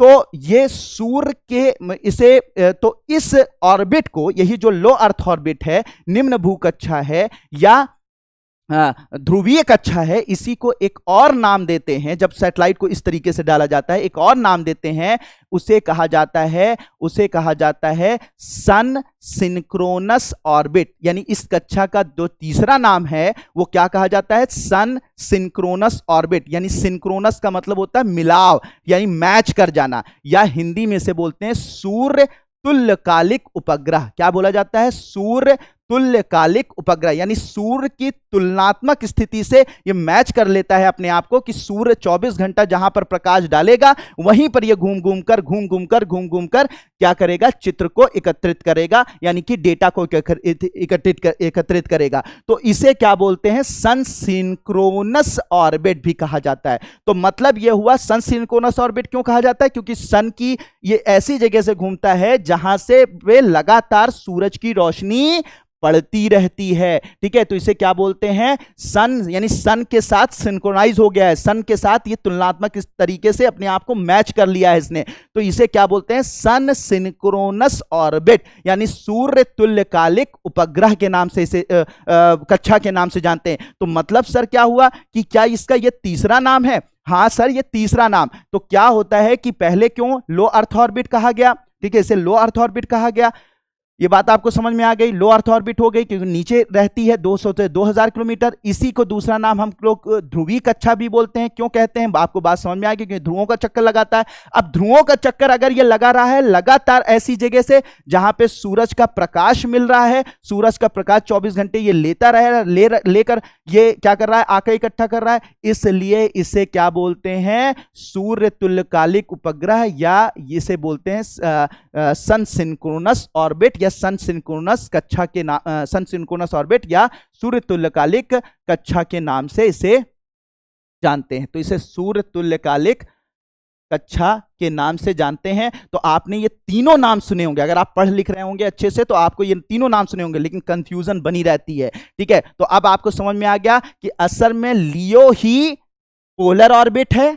ठीक है, लियो ऑर्बिट यानी कि निम्न भू कक्षा ही ध्रुवीय कक्षा है, और ध्रुवीय कक्षा में ही आते हैं आपके सूर्य तुल्यकालिक कक्षा भी इसी को कहते हैं, या इसी के अंतर्गत आती है सूर्य तुल्यकालिक कक्षा। सूर्य तुल्यकालिक कक्षा क्यों कहते हैं, क्योंकि हमें लगातार इसमें सूर्य की रोशनी की मदद से, ठीक है, मदद लेकर आंकड़े इकट्ठा किए जाते हैं, फोटोग्राफी की जाती है, जिससे आंकड़े हमें लगातार 24 घंटे मिलते रहते हैं। तो इसे सूर्य तुल्यकालिक कक्षा बोलते हैं। और ऐसे उपग्रहों को अक्सर क्या बोलते हैं, लियो सैटेलाइट बोलते हैं, या पोलर सैटेलाइट यानी ध्रुवीय उपग्रह बोलते हैं, या ऐसे जो सैटेलाइट जो इसके अंदर डाले जाते हैं उन्हें सन सिंक्रोनस सैटेलाइट के नाम से भी जाना जाता है। मतलब वही ऑर्बिट के नाम से सैटेलाइट का नाम भी दे देते हैं। तो समझ में आ रही बात। तो मुझे लगता है कि अब आपको 100 नहीं 200% आपको समझ में आ गया होगा कि लो अर्थ ऑर्बिट क्या है, पोलर ऑर्बिट क्या है, और साथ ही साथ सन सिंक्रोनस ऑर्बिट यानी सूर्य तुल्यकालिक कक्षा क्या है, इसमें क्या डिफरेंस होता है। डिफरेंस क्या, कुछ नहीं,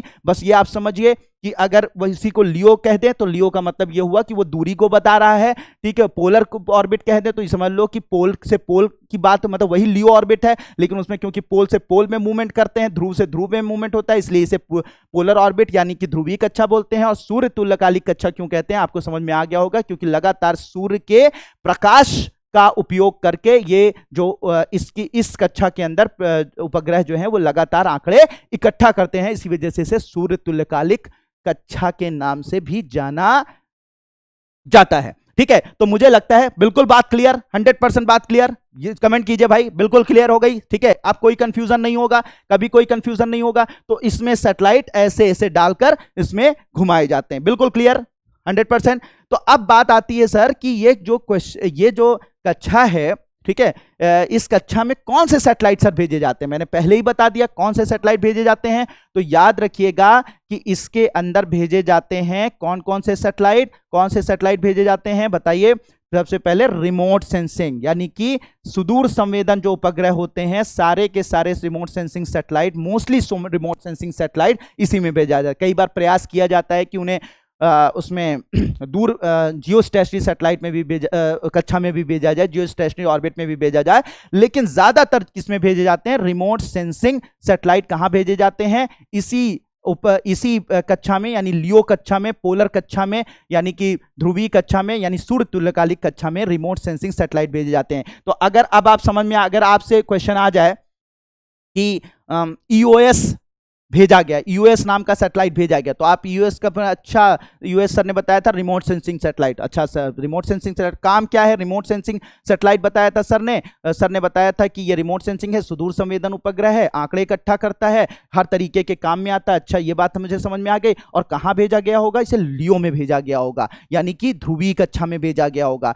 यानी कि ये सूर्य तुल्यकालिक कक्षा में भेजा गया होगा। तो अब आपको यही सब बातें तो न्यूज़पेपर में दी रहती हैं डिटेल में, बस आपका नाम देकर पूरा यही सब तो डिटेल में दिया कि ये उपग्रह है, ये काम करेगा और ये इस कक्षा में भेजा गया, और क्या दिया रहता है। अब आप बताइए, नाम देख के नहीं पता लगा लेंगे। आपको यूएस भेजा गया, अच्छा ये लियो में भेजा गया होगा, अच्छा यहां भेजा गया होगा, बात क्लियर हो गई। तो अब आपको रटने की जरूरत नहीं है। कितने उपग्रह याद करोगे यार, कैसे याद करोगे। अब जब सब कॉन्सेप्ट क्लियर हो जाएगा तो याद करने की, रटने की जरूरत ही नहीं। एक बार नाम पढ़ा, अंदाजे से क्वेश्चन उड़ा दोगे आप, अंदाजे से आंसर कर दोगे भाई, अंदाजे से वो भी सही कर दोगे। ठीक है, तो बिल्कुल बात क्लियर हो गई।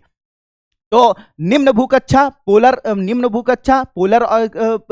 ऑर्बिट यानी ध्रुवीय कक्षा, सूर्य तुल्यकालिक कक्षा, जियो सन सिंक्रोनस ऑर्बिट। ठीक है, ये सब बातें आपको मुझे लगता है समझ में आ गई। कौन सा सैटेलाइट इसमें भेजा जाता है, रिमोट सेंसिंग सैटेलाइट। और भारत का जो एस्ट्रोसैट है यानी एस्ट्रोनॉमिकल सैटेलाइट है, यानी जो मैंने आपको बताया था खगोलीय उपग्रह है, वो भी इसी में भेजा गया है। एस्ट्रोसैट भी इसी में भेजा गया है। तो रिमोट सेंसिंग सैटेलाइट में IRS है, कार्टोसैट है, वो उसमें रीसैट है, ठीक है, ओशन सैट है, EOS है, ये सब कहां भेजे गए हैं, आपके इसी ध्रुवीय कक्षा में भेजे गए हैं। एस्ट्रोसैट जो एस्ट्रोनॉमिकल सैटेलाइट भारत का है, वो कहां भेजा गया है, इसी ध्रुवीय कक्षा में, यानी कि ध्रुवीय कक्षा में ही, लियो ऑर्बिट में ही इसको भेजा गया है। ठीक है, तो अब आपको यहीं पर सब बातें रट जा रही हैं भाई, सब बातें यहीं पर रट जा रही हैं। है क्या, है कि नहीं ऐसा? अगर आप लोग समझ में हो तो अब बताइए, बिल्कुल बात क्लियर हो गई है ना, बिल्कुल 100%। चलिए, तो अब मुझे पूरी उम्मीद है कि आप लोग बहुत अच्छे से समझ रहे होंगे। मेरी मेहनत, आपकी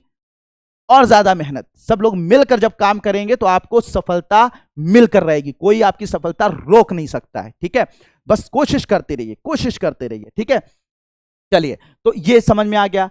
अब ये बात जब समझ में आ गई, ठीक है, ये बात समझ में आ गई, तो अब एक और बात समझ लेते हैं सर, एक ऑर्बिट और समझ लेते हैं कि पृथ्वी की कक्षा से, पृथ्वी की सतह से लगभग पृथ्वी की सतह से लगभग, ये तो 200 से लेकर 2000 किलोमीटर हो गया। पृथ्वी की सतह से लगभग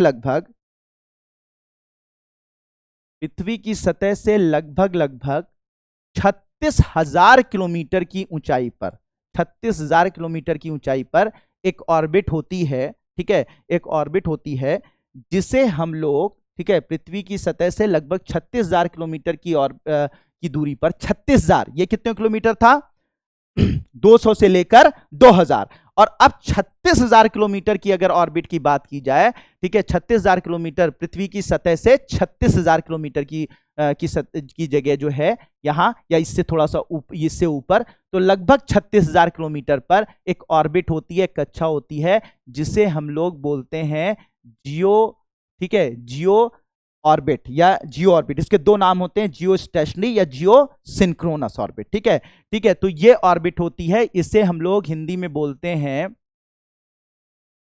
भू तुल्यकालिक, एक सेकेंड, भू तुल्यकालिक,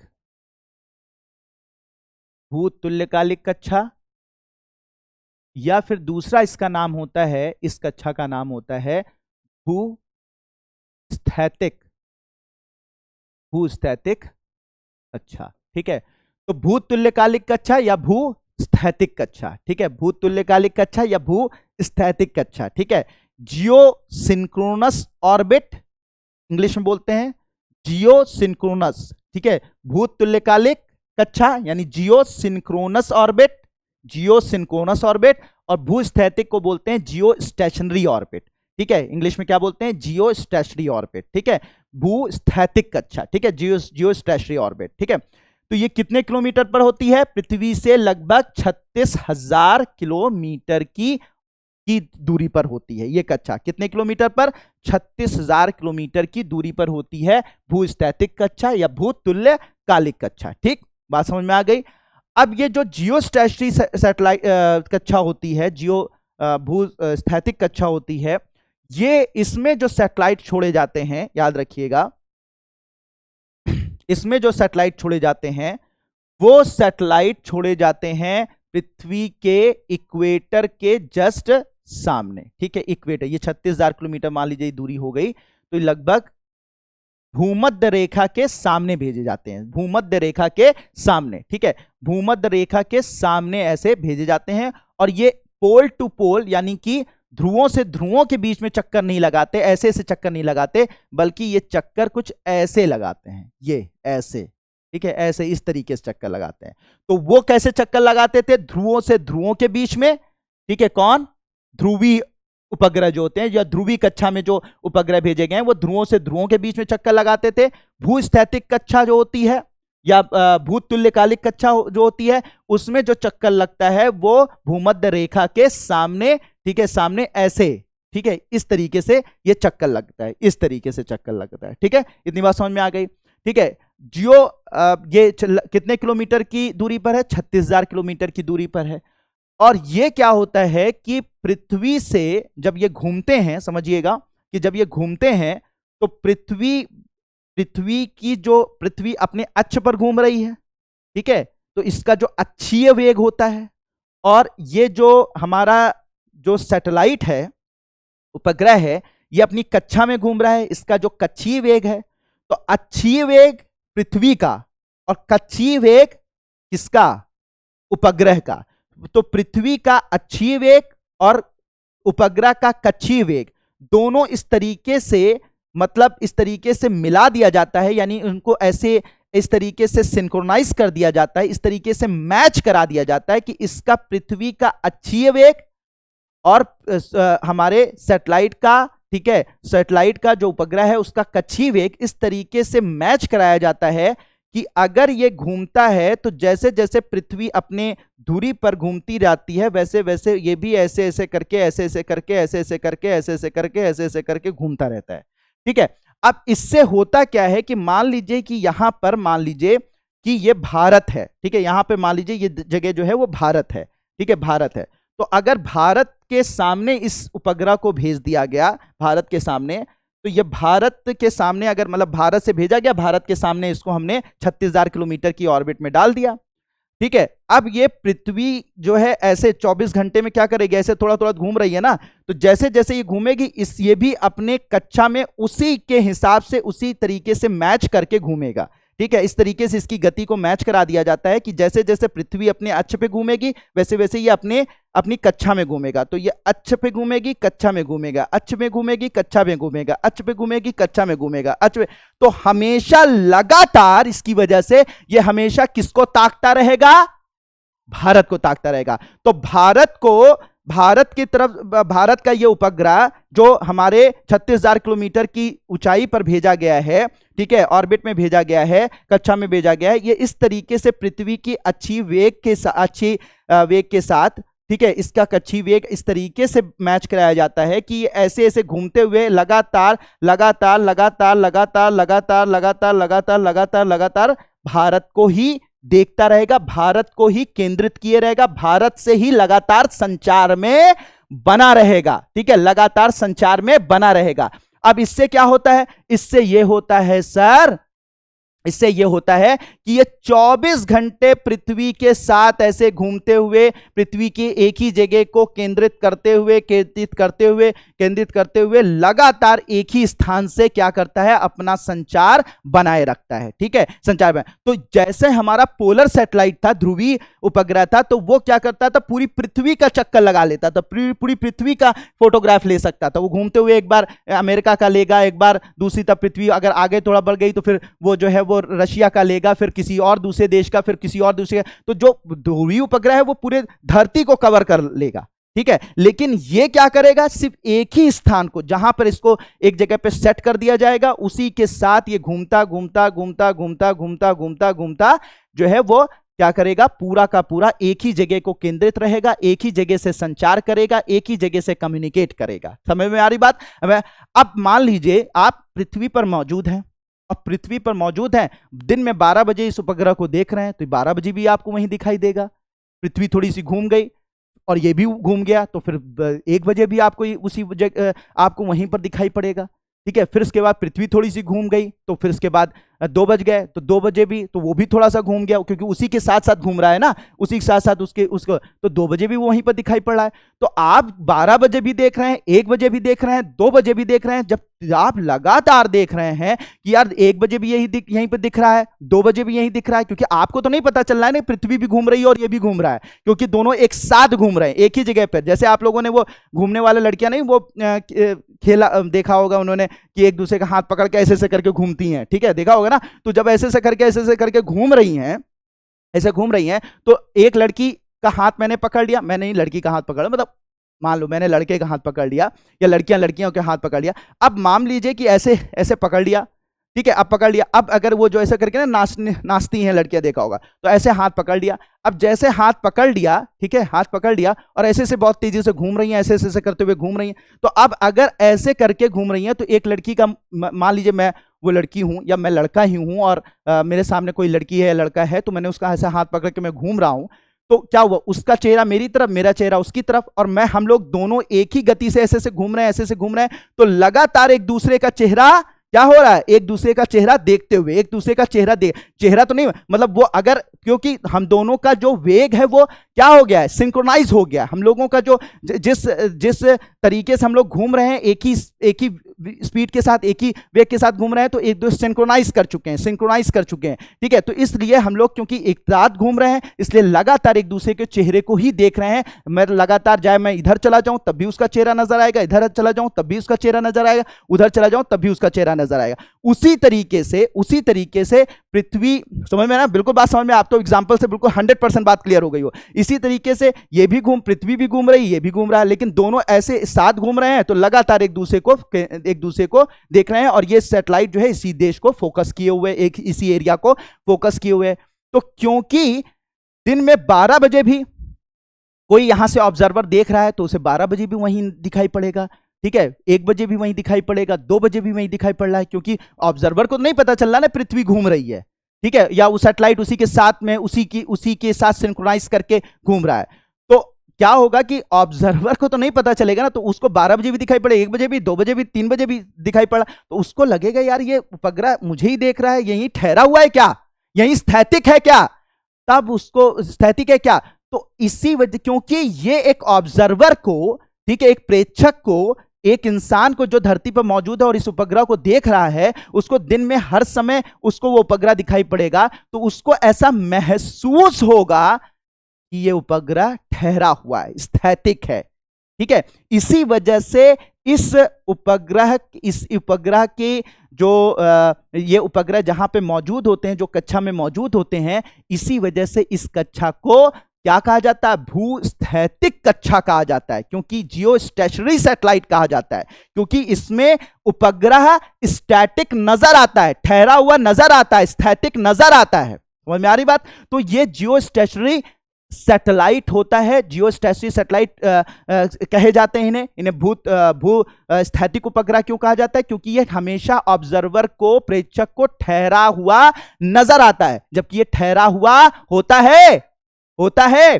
नहीं होता, बल्कि वो बस ना ये ठहरा, ना पृथ्वी ठहरी है ना ये ठहरा है, दोनों इस तरीके से घूम रहे हैं कि एक दूसरे को हमेशा फोकस कर रहे हैं। तो इसलिए ऑब्जर्वर को नजर आता है कि वो हर समय एक ही जगह पर मौजूद है, जबकि वो एक जगह पे मौजूद नहीं है, ठीक है। तो ऐसे ऐसे करते हुए ये भी घूम रहा है और ये भी, पृथ्वी भी घूम रही है, दोनों घूम रहे हैं, लेकिन स्थैतिक नजर आ। इसी वजह से इस ऑर्बिट में, जो ऑर्बिट को क्या कहा जाता है, जियो स्टेशनरी ऑर्बिट, यानी कि भूस्थैतिक कक्षा। और क्योंकि पृथ्वी की गति के साथ इसका ये मैच कर चुका है, पृथ्वी की गति के साथ ये मैच कर चुका है, तो इसलिए सिंक्रोनाइज कर चुका है, इसीलिए इसे जियो सिंक्रोनस ऑर्बिट भी कहते हैं, यानी भूतुल्यकालिक कक्षा। जैसे वहां पे सूर्य के साथ, ठीक है, सूर्य के साथ ये सिंक्रोनाइज कर चुका था पोलर सैटेलाइट जो था, वैसे ये पृथ्वी की गति के साथ, पृथ्वी की जो कह सकते हैं जो ऑर्बिट में जो ऑर्बिटल वेलोसिटी, उसके साथ जब ये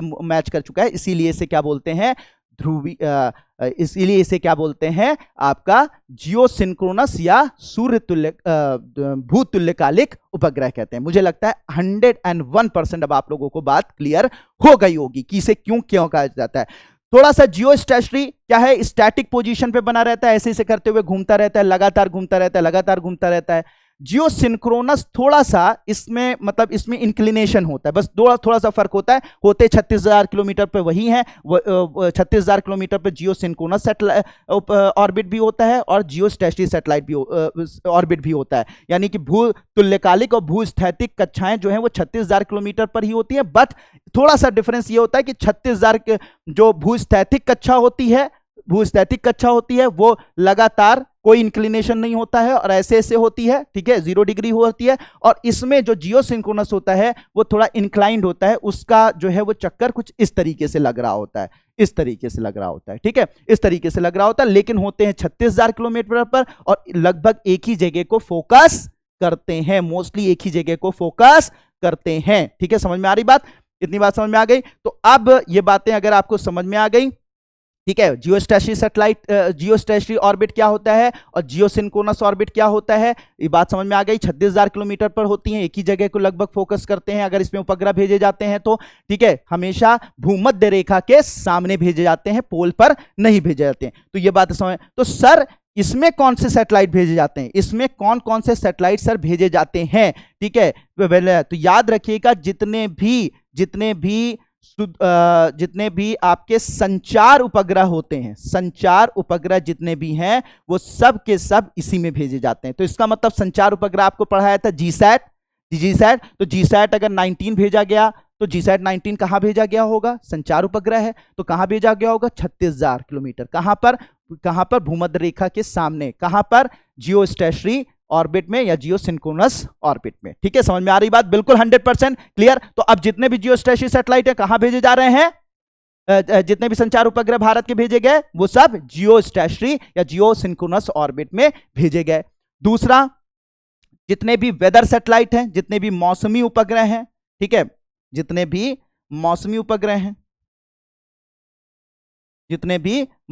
उपग्रह हैं ये भी यहां पे भेजे जाते हैं। तो कल्पना वाला कहां भेजा गया होगा, यहीं पर। इसके अलावा जितने भी हमारे भारत के नेविगेशन सैटेलाइट हैं वो भी कहां पे भेजे गए, वो भी यहां पर इसी आपके जियो सिंक्रोनस या जियो स्टेशनरी ऑर्बिट में, यानी भूतुल्यकालिक या भूस्थैतिक कक्षा में भेजे गए। तो समझ में आ गई? तो मतलब इरनस कहां गया, इरनस कहां भेजा गया, इरनस के बारे में बड़ा सुना।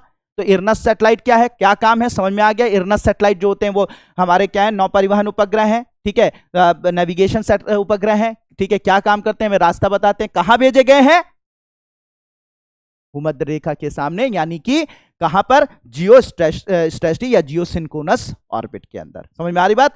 समझ में आ रही बात? बिल्कुल बात क्लियर, ठीक है। तो मुझे लगता है अब आपको ये सब करने की जरूरत नहीं है, मुझको लगता है 101% आपको सारे कॉन्सेप्ट क्लियर हो गए होंगे, ठीक है, कॉन्सेप्ट क्लियर हो गए होंगे।